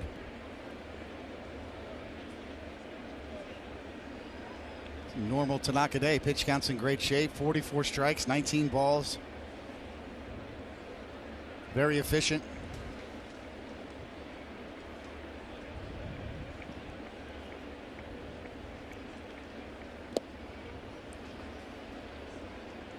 And coming into this game, Paul, Tanaka, you see that graphic too. Since the All-Star break, the good numbers, the 1-loss record does not match up. But he's got the 7th fewest pitches per inning this year in the AL with a minimum of 120 innings. About a little over 15 pitches per inning.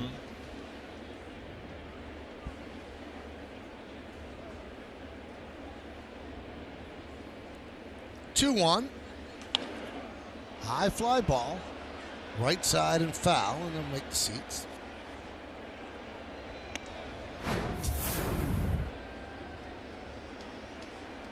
Couple of quickies too. 2nd inning for 6. 9 in the 5th.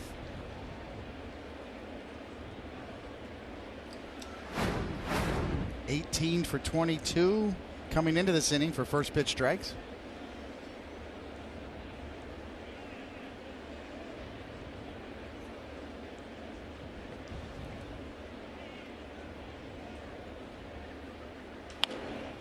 Grounded foul. The thing that's amazing to me, Paulie, I marvel at Tanaka. I'm a huge fan. I've watched almost every single one of his starts since he came over. For a guy that's shown a lot of guts, pitching through the elbow injury. Remember, he had the partial torn UCL, the big debate, should have had the surgery. Well, that was eons ago at this point. But he pitches, gets more hitters to chase his pitches out of the zone, but yet doesn't walk anybody. High fly ball, center field. Going back is Hicks. One away. I always like to watch him because to me there's a purpose for every single pitch, and that's kind of the artistry of pitching. And You know, when he came over, had a much better fastball. He could throw it by you at times. Where now, you know, he's setting up the next pitch with this pitch to make outs. And you know, when he's got it going, it's fun to watch. You know, a high aptitude for pitching, making adjustments. Completely transformed himself from a 4-seam power guy in Japan in the first year here to a 2-seam off-speed guy. Popped up on the left side. Makes the seats. The one Achilles heel, obviously, is the long ball. He's prone to giving up home runs, but a lot of guys that don't walk very many hitters that are around the strike zone will give up home runs. And if you're not walking guys, and a lot of those home runs are solo shots, and those aren't those aren't the hits that usually beat you. You know, it's the 3-run homers, the big innings.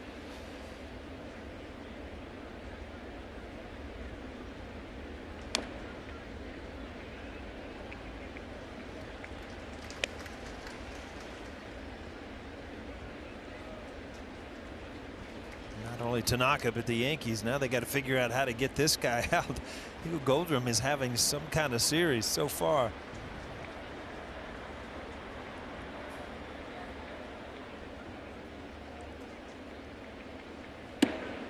One and two. Good try there. I love that. That's the thing you were talking about right there, Paul, is Tanaka can paint that inside corner because all the hitters are aware of his splitter. Well, if you thread the needle, you're going to get a lot of called third strikes. Just misses there.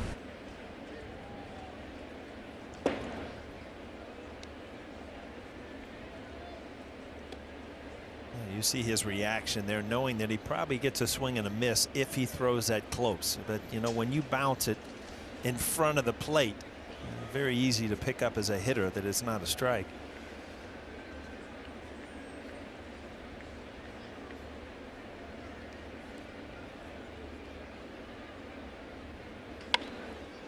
Ground ball, Gleyber Torres on the right side. He'll put it away. 2 down.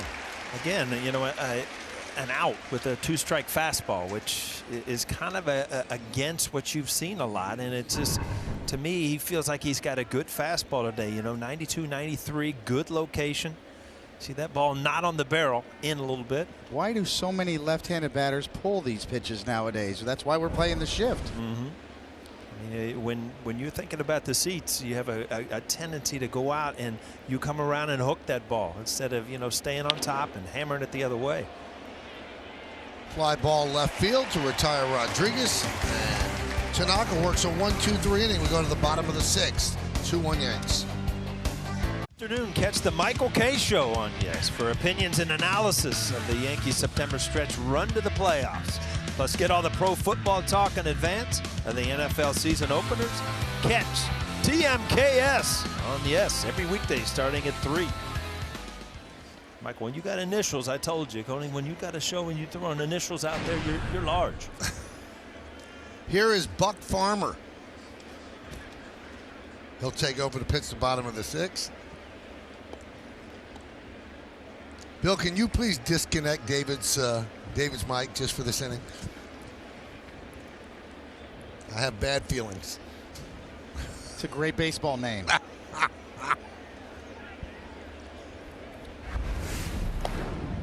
Hicks takes a strike. My iTunes are kicking on my computer here again. I did hear that. I got to disconnect it. Hold on.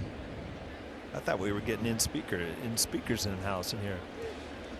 Cody just plays tunes. He keeps going in there. I went about a half an inning earlier this year coming through my mic. The 0-1. 1-1. Bottom of the 6th inning, 2-1 Yanks over the Tigers. This 4-game set. This is game 3. First 2 games split.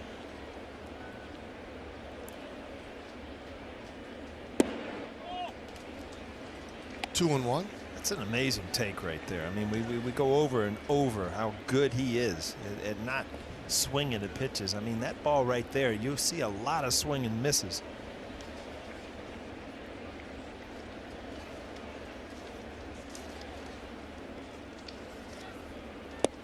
There's a strike. And the numbers bear it out with regard to Aaron Hicks. One of the lowest chase rates in the big leagues. And then when the ball's in the strike zone, one of the highest swinging rates at swinging at strikes. So it's a great combination. Not chasing, just getting good pitches to hit.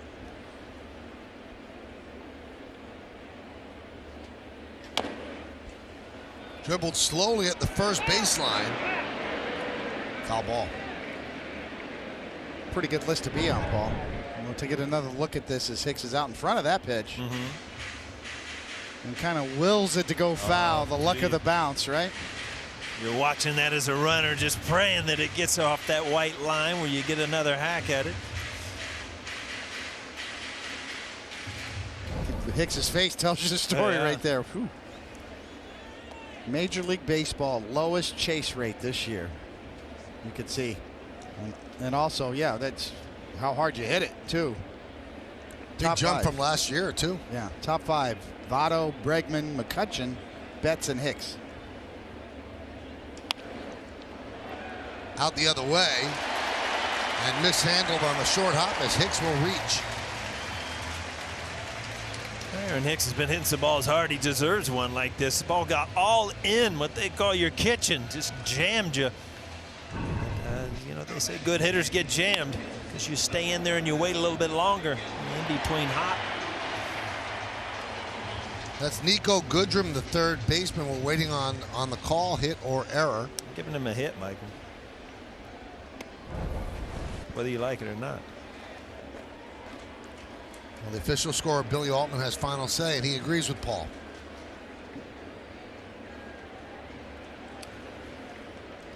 Goodrum played first, left, and now third in this series. Here's Andujar. Foul back, 0-1.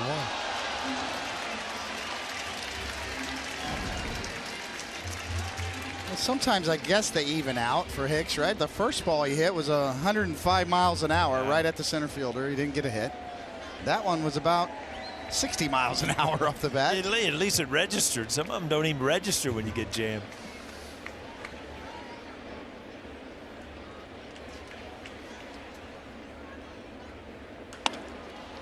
Lined right at Goodrum. Well, back to the drawing board because that was another bullet from Andujar.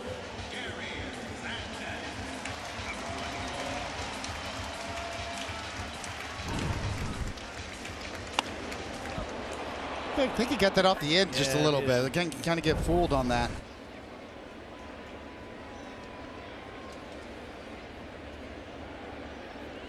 So here's Gary Sanchez, 0 for 2 in his return off the DL.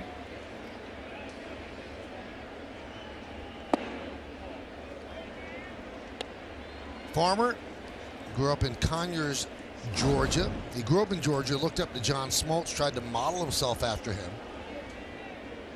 And Smoltz grew up in Michigan and pitched in Georgia. Farmer grew up in Georgia and is pitching in Michigan. Tying it all together, aren't you, man? Trying. Save a horse, ride a cowboy. That's big and rich, isn't it?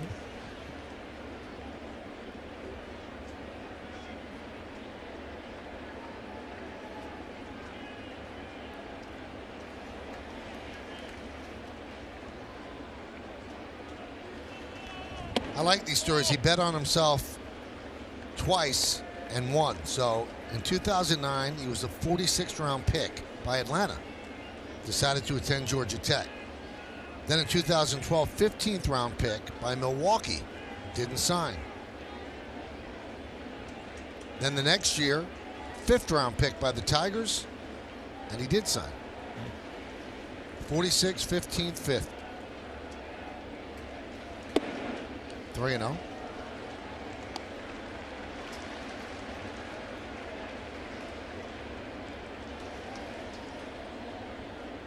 He actually made 11 starts for the Tigers last year. Kind of bounced back and forth, settled into relief this year. His 58th appearance. You got to imagine that Gary Sanchez has a green light here. Ball inside. Ball inside, but called a strike. How's that?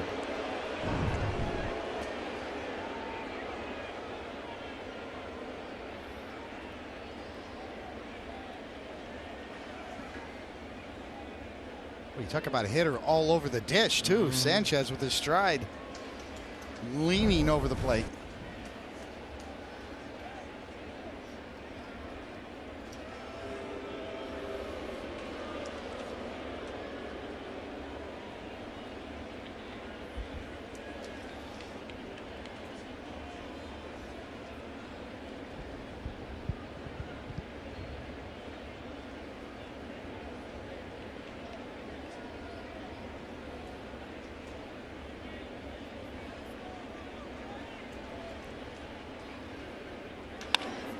Ripped foul.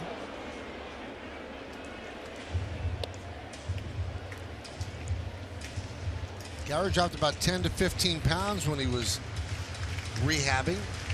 Everybody remarking how much leaner he looks.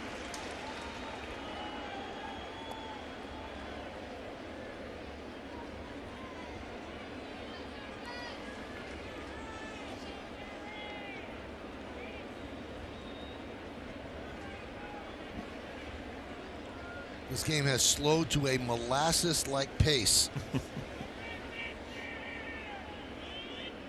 3-2, runner goes. Line drive and caught by Goodrum. And he'll just flip it across the diamond for the double play. So Sanchez hit it hard, as did Andujar before him. And that'll do it for the Yankees in the 6th. We'll go to the 7th. Yankees up by 1.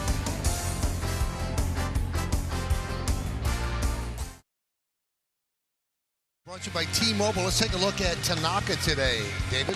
Well, really good. We know about the Tanaka splitter. And the fastball, Paulie and I have talked about, has really been good. And of course, when he's throwing his fastball for strikes, that just makes that splitter much more effective. 6 innings, 5 hits, just 1 run that came in the first inning. Griner takes a strike. Cadillac scoreboard, 2-1 Yankees over the Tigers. We're in the 7th.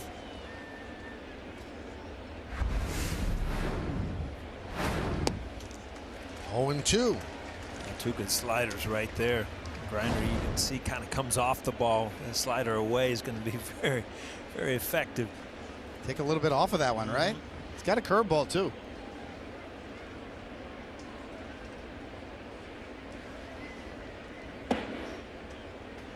$21 for 25 in first pitch strikes for Masahiro Tanaka today.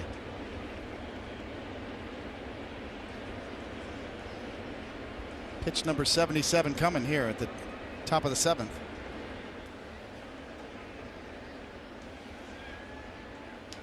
Line drive, a base hit to right field. And that is going to scoot into the corner. Played out there by McCutchen. Griner will go for 2, and it's a leadoff double for the Tiger catcher.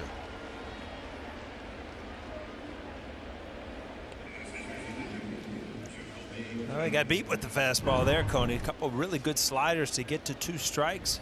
Tried to sneak that fastball by Griner, and he just laced it to right field. Almost in protect mode there, Griner. Good 2-strike approach. Tanaka a little too much of the plate.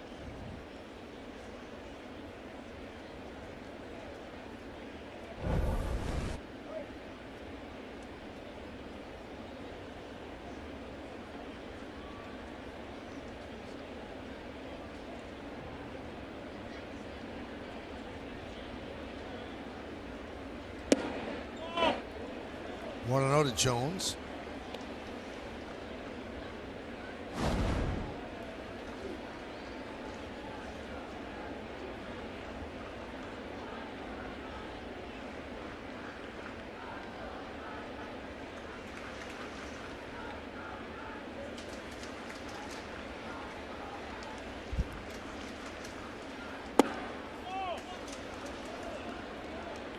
Two and 0. Nobody warming up for the Yanks. Tanaka has been in control. His pitch count, as we mentioned, in good shape. It's his ball game.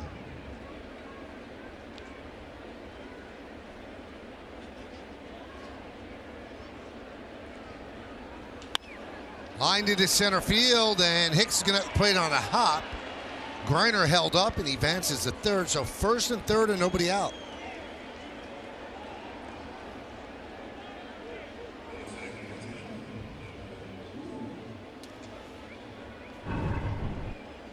a couple hard hit balls, just kind of a spinning slider, and you see it didn't get off the outside corner. Oh, hit.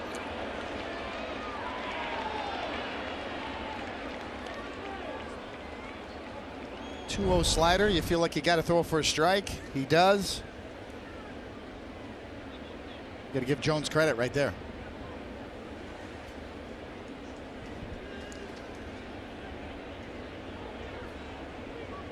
Here's Lugo. Yankees looking for the double play. Obviously, they'll give up the run. Runner goes from first. The throw to second is not in time. Stolen base for Jones. So that removes the double play, or at least a conventional one. Well, this is off the pitcher. He got a tremendous jump and then picked a good pitch to go on, a first pitch slider for a strike. And there's the Gary Cannon, but no chance, really. You see that 3 or 4 step running lead he got. Greiner not great wheels at third, so they were going to throw through even without checking. You saw Sanchez not even check third, just immediately throwing to second. Popped up right side, long run for McCutchen. It's a foul ball. Hits off the top of that retaining wall and into the seats. Yeah, that area down there, McCutchen's going to have to, do a crash course on and realize not a lot of room.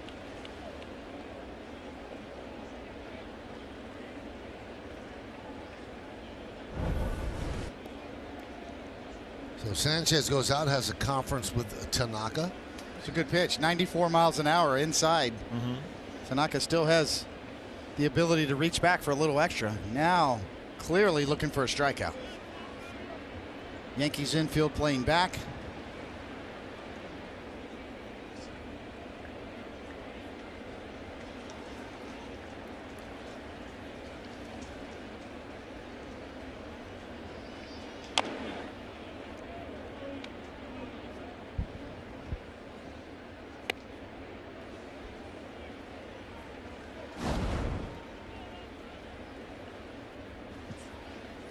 We've seen Lugo this series make his major league debut, and he's a hard one to strike out, he looks like. Yeah, I've noticed, game one he was extremely quick inside, but now, he's out over the plate. He's hit some balls to right field, fouled off a good split finger there, so he's not really overly aggressive. Does Tanaka have the guts to go down in the dirt and trust Sanchez to block it? The 0-2. Punched out to first. Voit steps on the bag. And holding is Greiner. One away. Usually as a runner at third base, you've talked to the third base coach, and it's kind of a set play. Hey, watch the ball get through, or you're going on contact. Obviously, if you get a good read, you can go. But, this is actually a pretty good piece of hitting. Voit. Smart thing is as he's picking up Greiner at third, he steps on first, gets the out for sure. Oh, he barely got first. Let's take a look how close it came to him not getting first. Oh, there it is with the toe. On the way by. So in at third and first, Ma took at the plate, second and third, one out. Yankees holding on to a 2-1 lead. 1-0.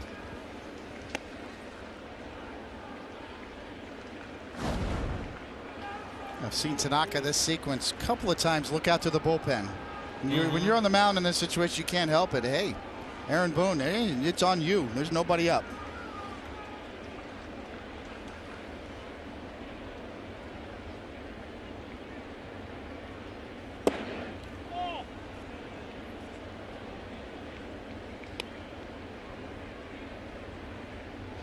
Every once in a while, as a catcher, you don't catch it and you don't get the call. And right there, pretty good pitch. This one off the heel of the glove.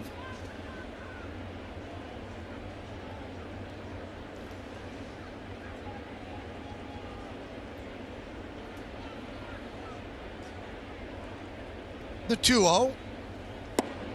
2-1.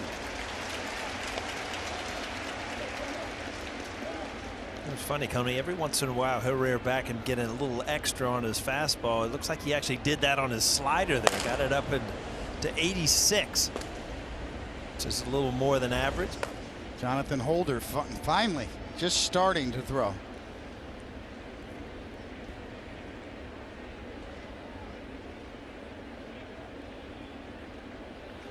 Now you would figure that with the recent workload, they don't have Robertson, they don't have Britton. So this length by Tanaka certainly is welcomed by the Yankees. Love them to get out of this. The 2-1. 2-2. There's that extra velocity on the fastball at 95. Absolutely just painted on the outside corner.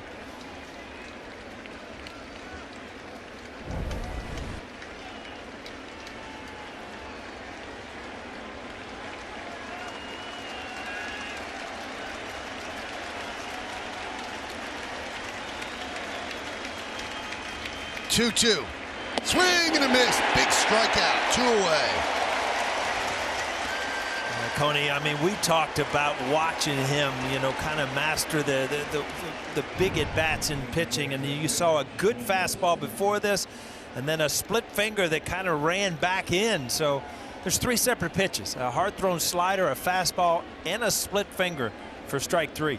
Yeah, this almost serves as like a two-seam fastball, and like we saw on the previous pitch, he humped up for 95. Well, this is a humped-up splitter at 89, and it wasn't what he probably had designed, but it served its purpose and got in on Mutuk. And here is Jim Adduci. He is 2 for 3 today. Yeah, he's had some good swings, so you got to figure that Tanaka is looking at first base being open, and also to kind of switch up the way you're going at him.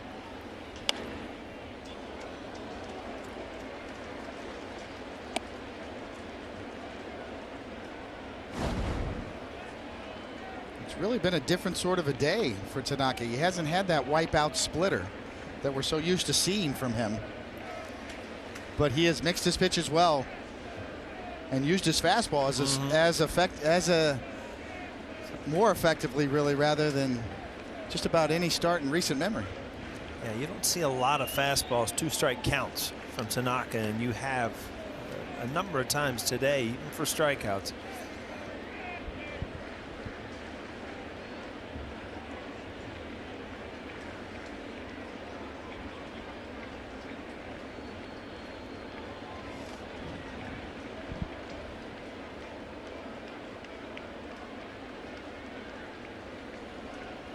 Second and third, now 2 outs.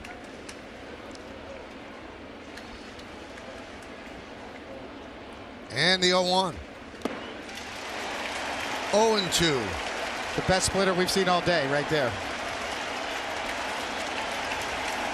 Good time to break it out. Yeah.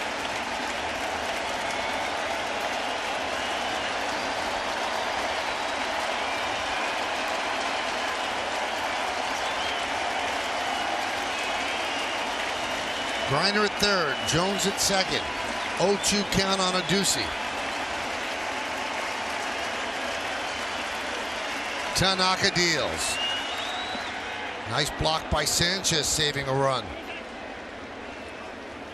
You saw Sanchez. He was ready for it. He was patting the dirt, wanted the ball in the dirt. This, to me, is a very tough pitch for a hitter to swing at. It was never in the strike zone. Pretty good smother job from Sanchez back there.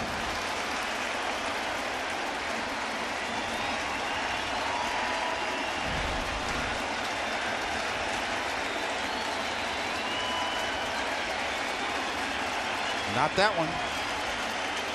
Tanaka really has an idea. He calls his own game, no doubt about it.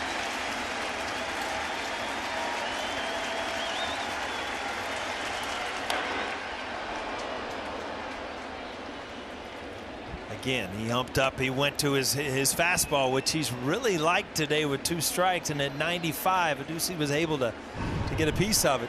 Love it. Best fastball, trying to beat him inside. Everything you got. Love that. Even though Sanchez is sitting out, Tanaka's saying, I'm heaving it in there. All I got.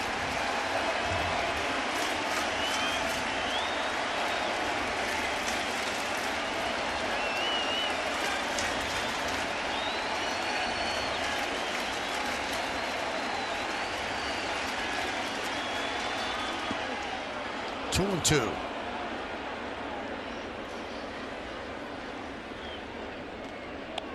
I mean, all the talk about Gary Sanchez and pass balls, game on the line, 2 of them in the dirt from a very tough pitcher to catch, especially his splitter, and no problem.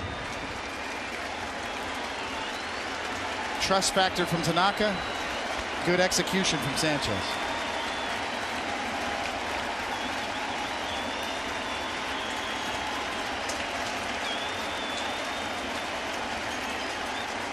And the 2-2. Count is full. Oh, there's the one that can get by you. Your glove gets turned the wrong way, and he does not smother this one. Look at this kind of a stab. That's the dangerous one there, but he did keep it in front of him. Yeah, I mean, there's no way you can block 95. Tanaka overthrowing that one. You can tell he knows it. He is laying it on the line right here. Pitch number 96 now coming.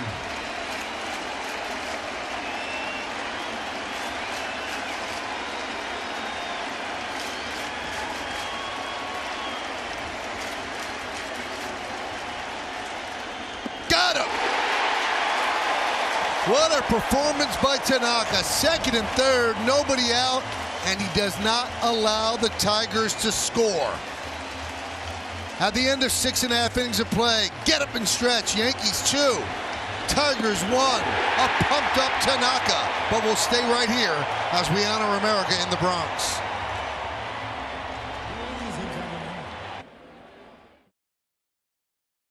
As the New York Yankees welcome an honored military guest who is joined by his family.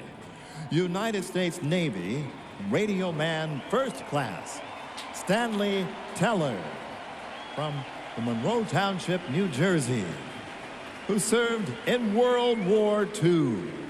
The Yankees say thank you for your sacrifice and service to our nation. Now, ladies and gentlemen, please join in Kate Smith's rendition of God Bless America.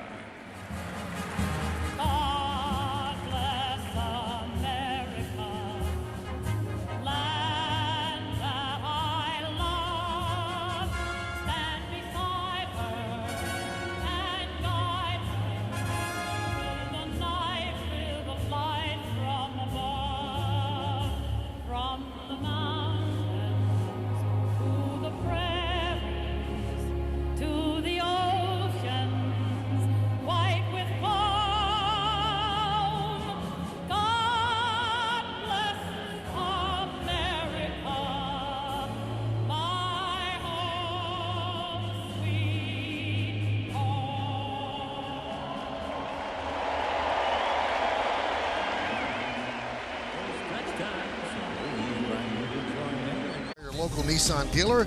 Yankees have just 2 hits, but they lead 2-1. Norris had to leave in the 5th inning with a left calf cramp, and Tanaka has pitched 7 so far. Sac fly by Martinez, Gleyber Torres, 2-run home run. That's the scoring. Here's Torres. Bottom of the 7th. I'll tell you what, David, watching Tanaka there, he was throwing with a ferocity we have not seen in a while. I agree, and over the last couple of starts, and I know Paul has mentioned this, he noticed it, but he's using that fastball more. And if you got 95 in the tank like that, to be able to reach back, well, that's a weapon. I mean, we had a replay of the pitch that he threw 95, and just the recoil that he had. You usually don't see him max out like that. It's usually a controlled aggression, but he was into that moment for sure. 2-1. Well, I agree with Flash at the studio too. Sanchez has been very good today. I mean, he's had some good swings. Nothing to show for it, but boy, he has blocked some balls. He's been on with Tanaka all day. So good to see him back in the lineup, and he's moving well and doing well. So much talent. Yeah. You think about him and Judge, or the start to their careers. I mean, 2 of the fastest guys to 60 home runs in the history of the game. I mean, what a start. Aaron Judge, it took him a little while to get going, but The minute Gary Sanchez showed up, boy, he started on an incredible run. And he got derailed this year, obviously. Ground ball, just missed the third base bag. Foul ball.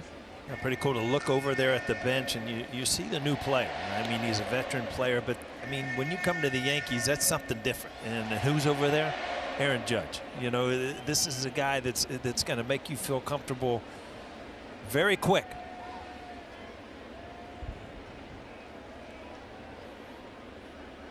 Be nice to see them both in the lineup. Yeah. Before it's over. Swing and a miss as Farmer strikes out Torres. Cadillac scoreboard, it's 2-1 Yankees lead. Bottom of the 7th inning.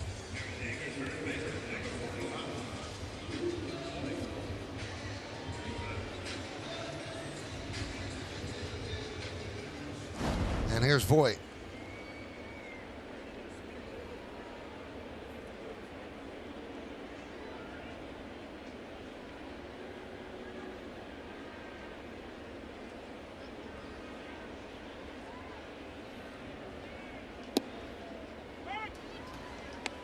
Count 0-1.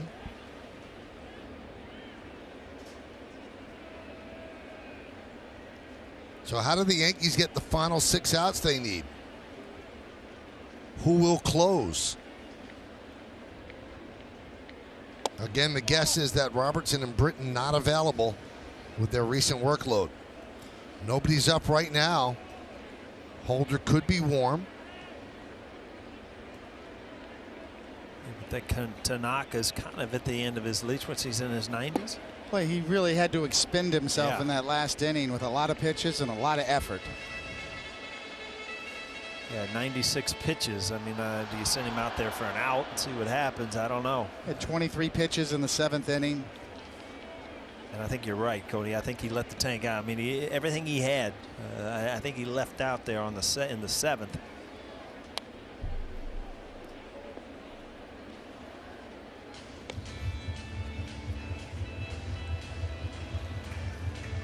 You know, that's something you could go and talk to him. You know, Larry Rothschild or Aaron Boone, how do you feel? What do you think?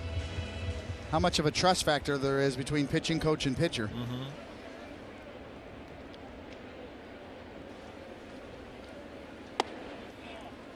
Three and 2 on Voit. An announced crowd of 40,816 on this Saturday in New York. I had that same shirt.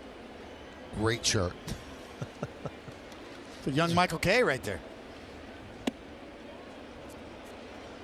Check swing by Voit.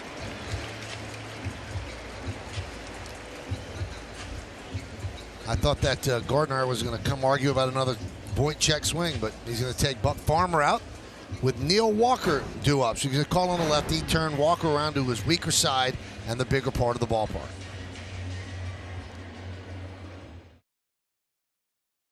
Authority of the New York Yankees, it may not be reproduced or retransmitted in any form, and the accounts and descriptions of this game may not be disseminated without the express written consent of the New York Yankees.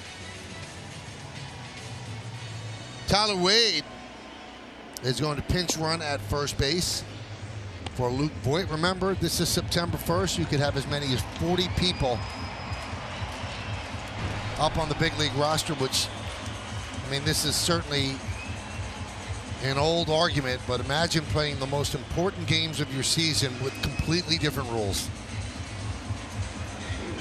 Good managers manage to empty a bench and empty a bullpen and get the matchups in their favor, and it's impossible in September when you have countless players at your disposal. You know, I've heard, you know, you and I have had that discussion. We've heard Buck Showalter actually talk about it. I imagine that's an issue that's going to be talked about more and more. As go ahead and expand the rosters, but designate your 25 guys for each game. Daniel Stump, one of the 2 lefties that the Tigers have, he will face Neil Walker with Tyler Wade at first.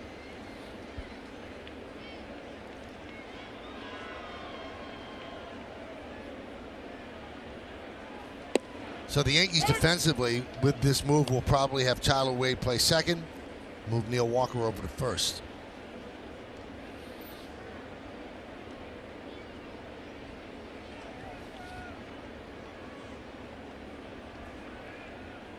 So Voit had 2 walks today. 0-2.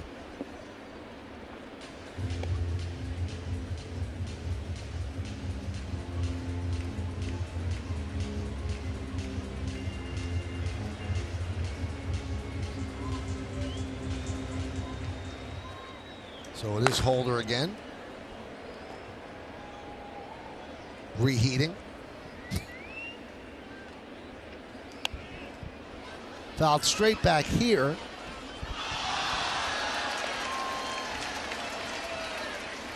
Looks like it got into a booth just over our booth.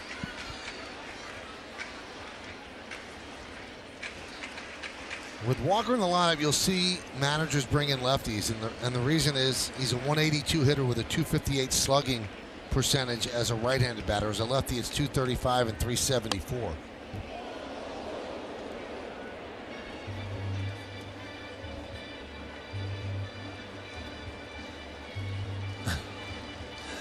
The officer over there ducking.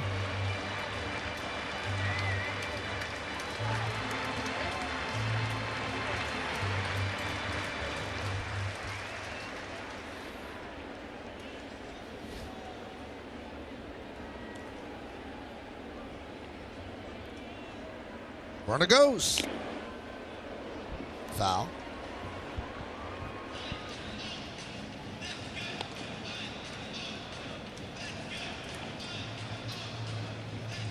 Well, wait, you know, you have speed if you're a base runner. You know, if you're going to pinch run, why not get it going? This is the part of the lineup to do it too, with Walker and then Gardner on deck, and that extra run here is so important, obviously.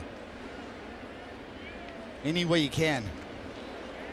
Even with 2 strikes on Walker, more of a you know, a run rather than a hit and run, a run and hit. It's got him catching. A lot of time pitchers will try to get you as you're stepping. It makes it very difficult to get back to the bag.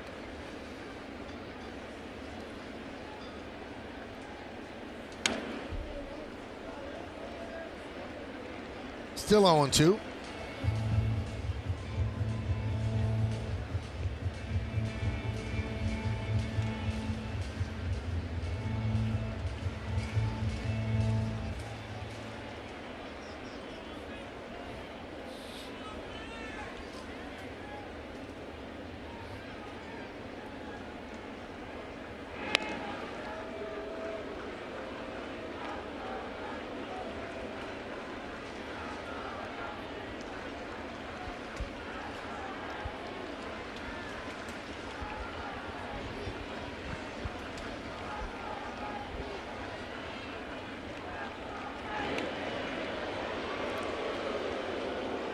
Ducey moves off the bag to save that throw.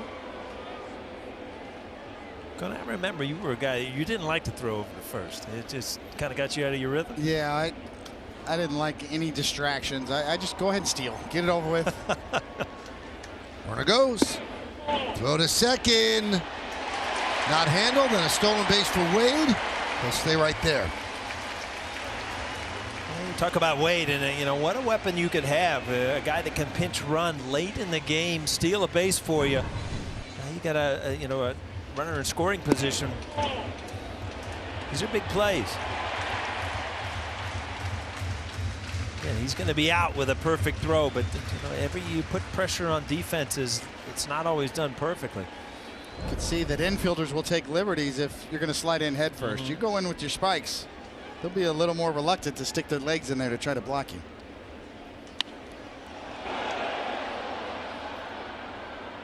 Still 1-2. Saw that with Gleyber Torres the other night when he got spiked.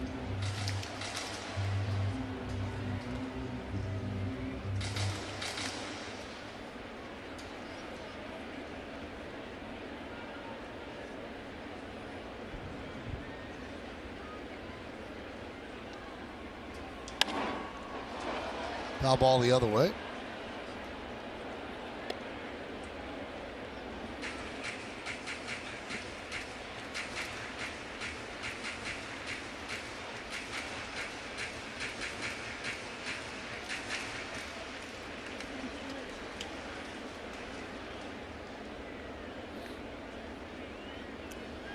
7 of those 9 pitches so far with the 10th pitch coming were fouled off. Soft ground ball right side, a Ducey. And Walker's out at first. Stump just hit the bag before Walker got there, and Wade goes to third.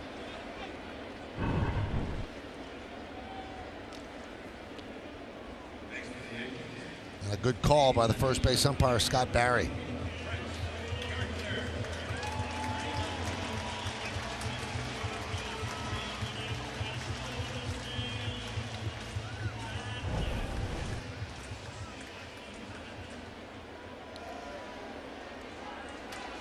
Brett Gardner.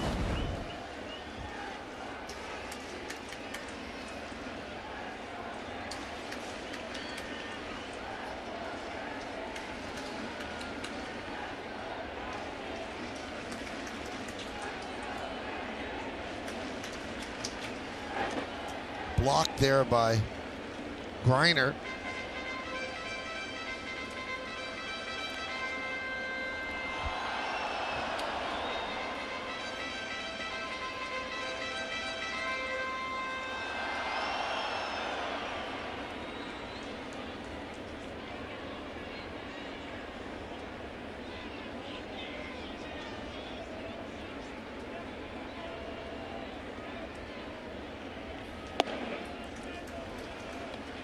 Two and 0.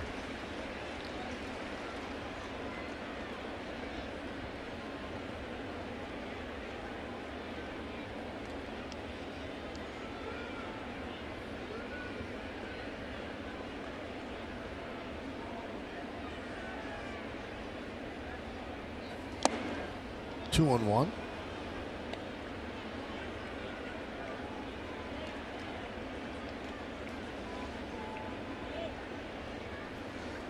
Stump, you watch him, he's kind of a three-quarter lefty, and unless you're a lefty that kind of stays out over the plate, very tough to really make good contact, because his ball's going like a crossfire, and then you're falling away left-handed also. Strike right there at the top of the strike zone.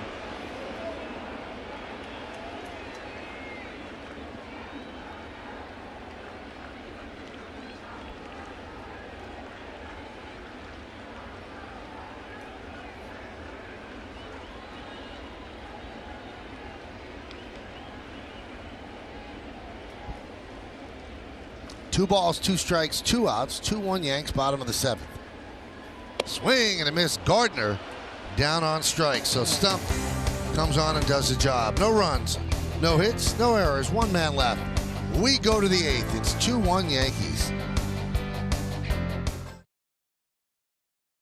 Light, refreshing finish, David. Well, indeed, as Tanaka saves the Boz Skaggs pitch for the last one. The dirty low down. And it works. Is that a little oversold, Michael, you think? Not like it. TTH, trying too hard? I don't think so. You see a little emotion there? I mean, that's what the game's all about, Cody.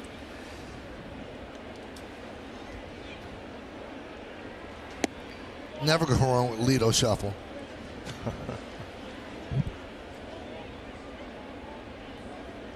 So Jonathan Holder comes on as the Yankees try to navigate these final 6 outs. This is his 51st game.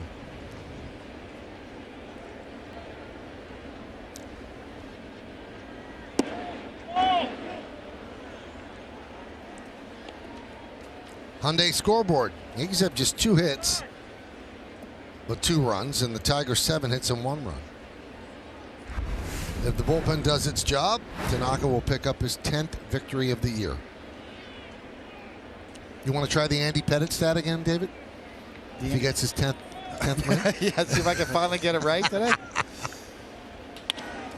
Grounded through for a base hit. So Castellanos picks up a single. Everybody's tweeting at me, what about Messina? What about Messina? Messina started in Baltimore.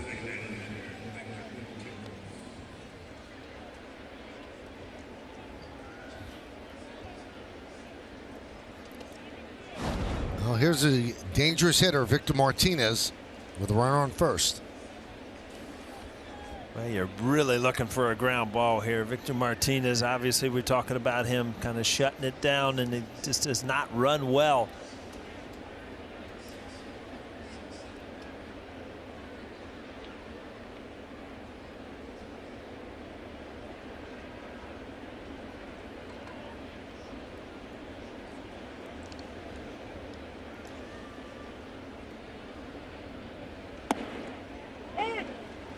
Got some breaking ball in there for a strike.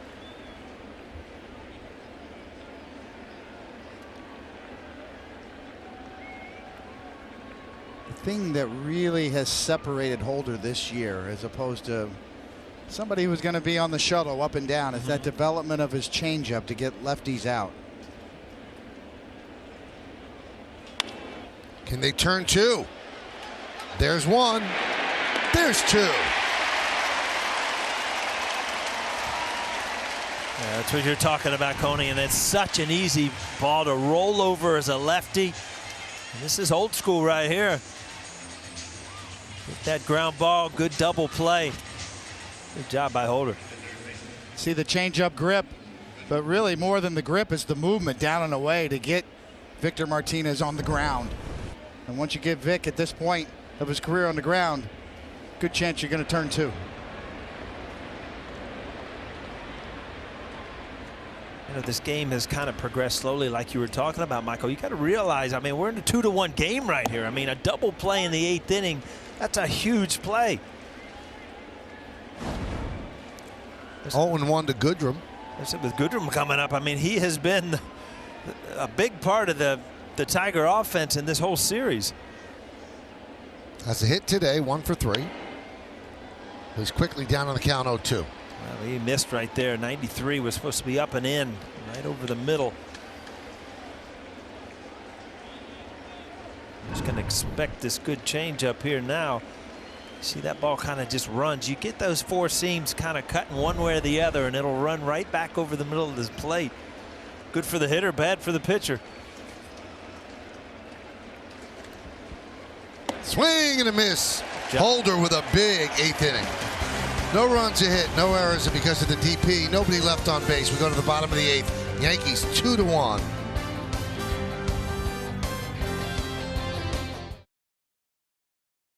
WB Mason postgame as Bob, John, and Jack bring you highlights and analysis from today's game, plus a look ahead to tomorrow's series finale with the Tigers. It's right here on Yes. Victor Alcantara takes over.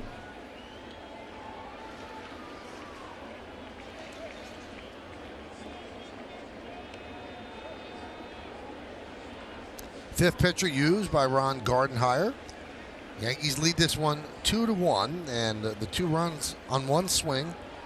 A 2-run home run by Gleyber Torres.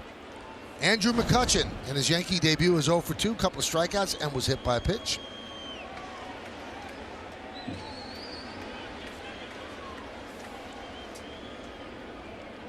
It'll be the top of the Yankee order. Ground ball to third. Goodrum gets the hustling McCutchen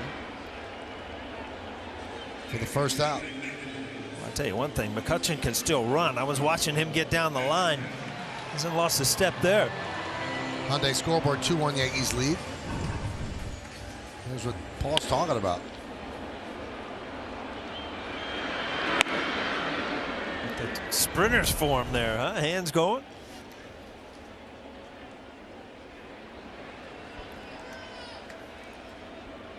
Here's Giancarlo Stanton.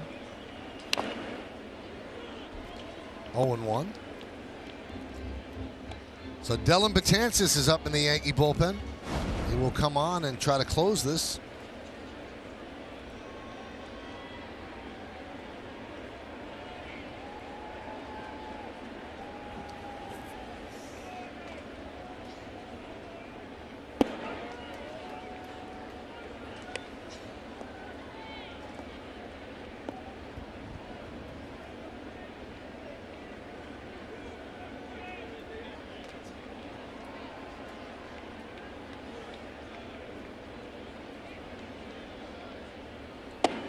Two and one.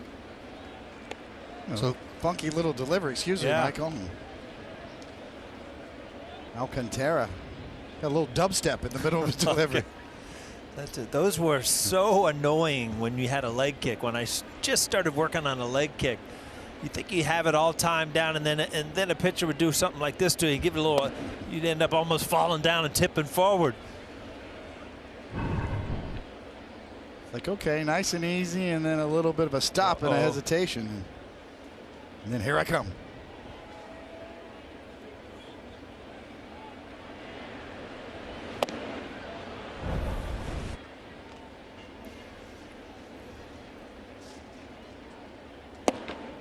Strike 3, Stanton down looking, so he is 0 for 4 today.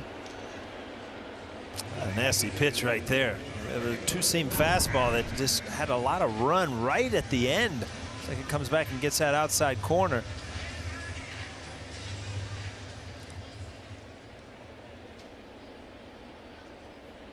Yeah, that's a tough pitch. The other thing I look at Stanton is when he goes through these little couple games, where he looks like he's not swinging, all of a sudden, boom, he throws together those hot streaks, and then that's when it's fun to really build an offense around him.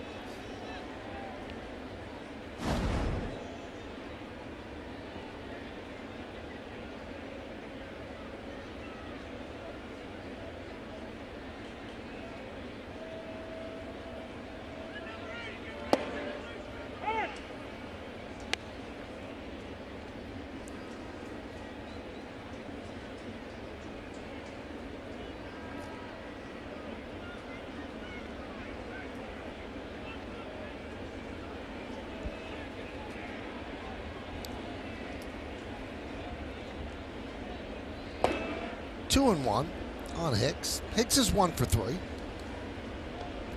The Yankees scoring came in the 5th inning. They were looking for their first base runner, and Andujar led off with a walk. Then Sanchez with a fly ball to left, fairly deep left, run down by Montook, and then Gleyber Torres hit one over 400 feet, a 2-run home run, his 22nd of the year, and that's the Yankees scoring. The Tigers scored in the 1st inning. Infield single by Montook. A little roller in front of the plate by Adduci. A bloop single over the head of Torres by Castellanos, loading the bases, nobody out. Victor Martinez with a sac fly to Gardner, but then Goodrum struck out Rodriguez with a fly ball to left, and that was it. That's the scoring right there.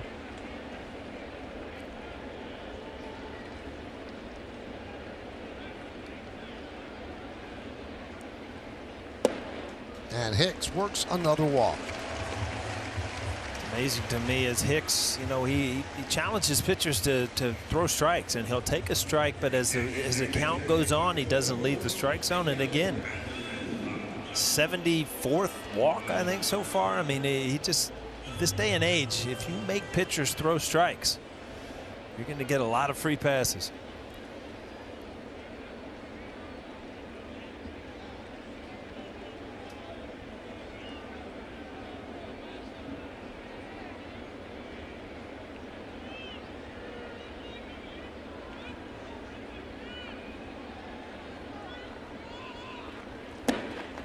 I don't know.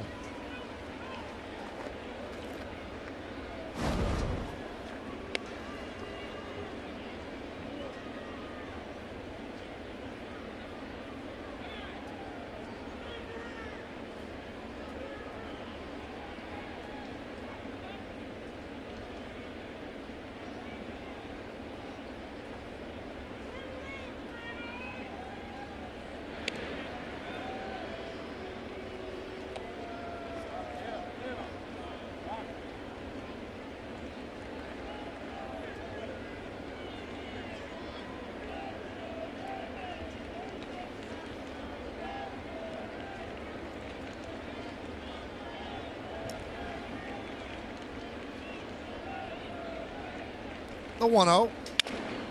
Broken back, ground ball at third. Goodrum boots it. Everybody's safe. Goodrum's been good at every aspect of the game all series, and all of a sudden, nice easy play. Don't watch it in your glove, right off the heel. It's his third different position played in 3 games.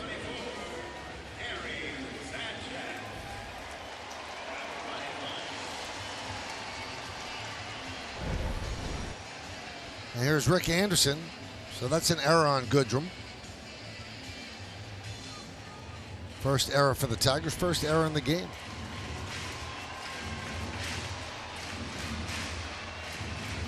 Anderson looks like a pep talk, looks like a happy talk, a little bit of a smile on his face. Gives Gary Sanchez another at-bat.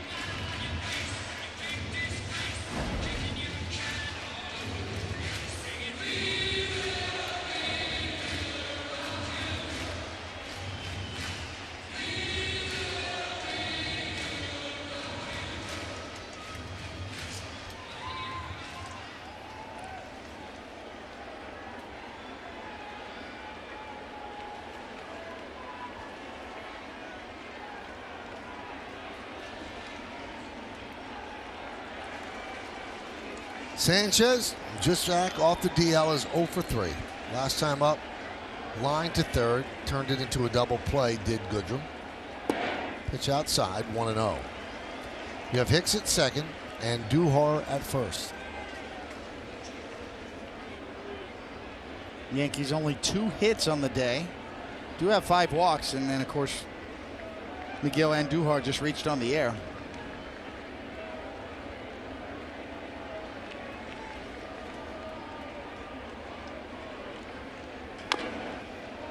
Grounded foul.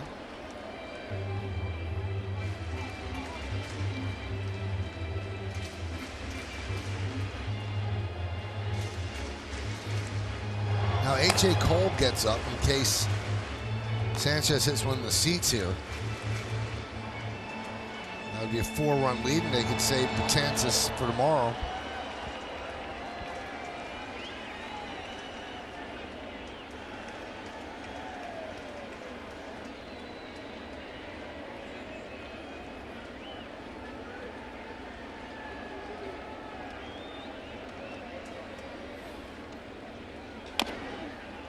One and 2 on Gary Sanchez. If you want to look ahead to the 9th inning, Ronnie Rodriguez, Grayson Greiner, and Jacoby Jones. So 6, 7, and 8 in the Tigers' order. Looking at Alcantara, and we noted his delivery is a little strange, but boy, I tell you, when he gets the ball in the plate, in the strike zone, he has a lot of movement. Yeah, slinging two-seamer with hesitation.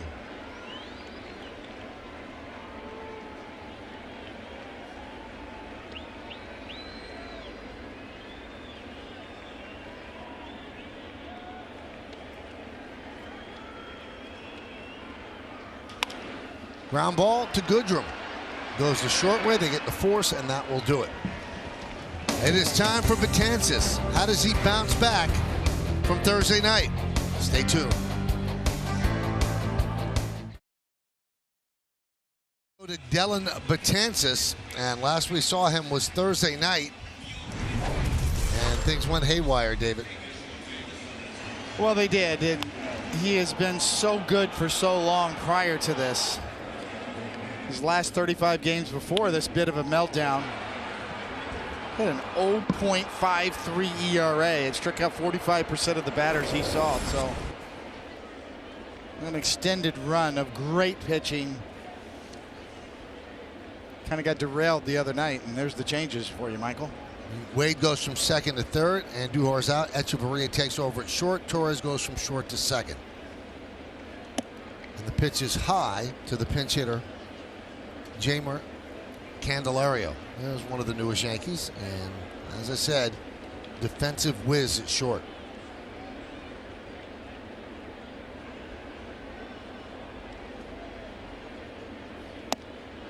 There's a strike.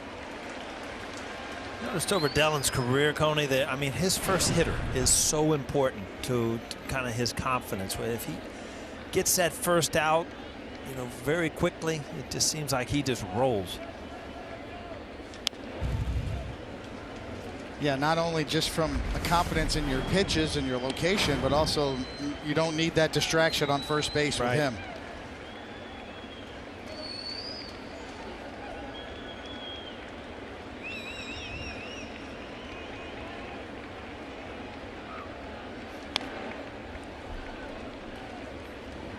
Still 1-2.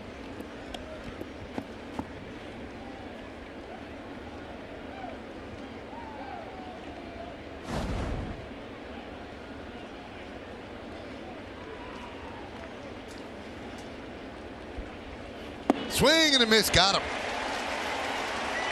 He changed the location of that curveball. The one up and in, he got a piece of, and then he threw it down and in, and just unhittable there. That's a really good adjustment for a pitch in the same pitch, just from upper strike zone to lower strike zone. That was his 100th strikeout of the year, 5th consecutive season with 100 or more strikeouts.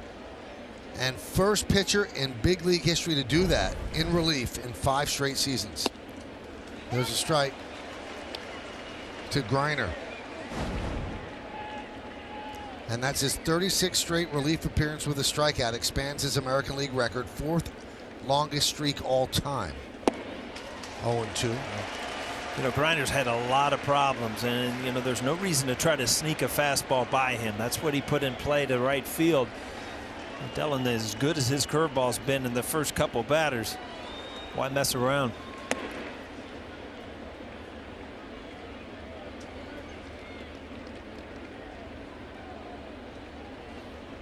So 1-2. Betances trying to nail this down for his team and for Tanaka. Would be Tanaka's 10th win. 2-2.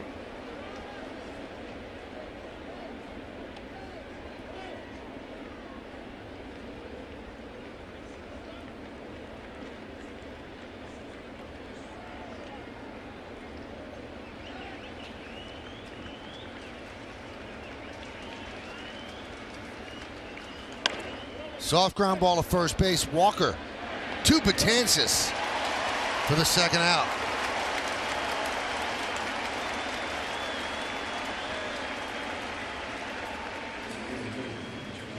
It's sort of a regular occurrence with Dellin to cut his finger every time, but getting over to cover and doing the job of a pitcher. Get there, do your job.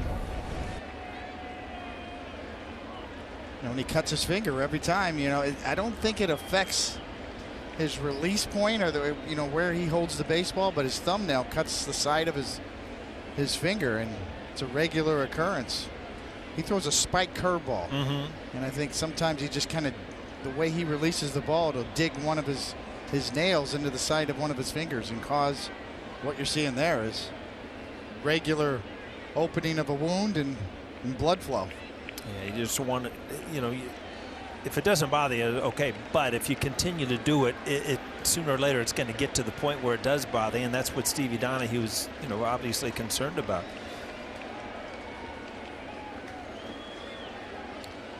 It's on the side of his finger and not, you know, on the pads of his finger where he releases the ball, so it doesn't impact him on the release. But you're right, Paulie, if he keeps opening it up, it could eventually create a problem. Up the middle and a base hit for Jacoby Jones. So the tying run is on base, and Jones has speed, and in all likelihood he'll be going.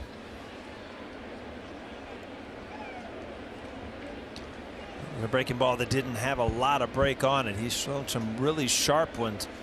That one kind of hung over the middle of the plate. The best thing that Dellin can do here is just hold the ball. Gary Sanchez has a cannon, so if you just give Gary any chance at all, if Jacoby Jones is going to try to take advantage, you still have a fighting chance. Lugo takes a strike. 98 miles an hour. Fast pitch speed analytics, sponsored by Fios by Verizon.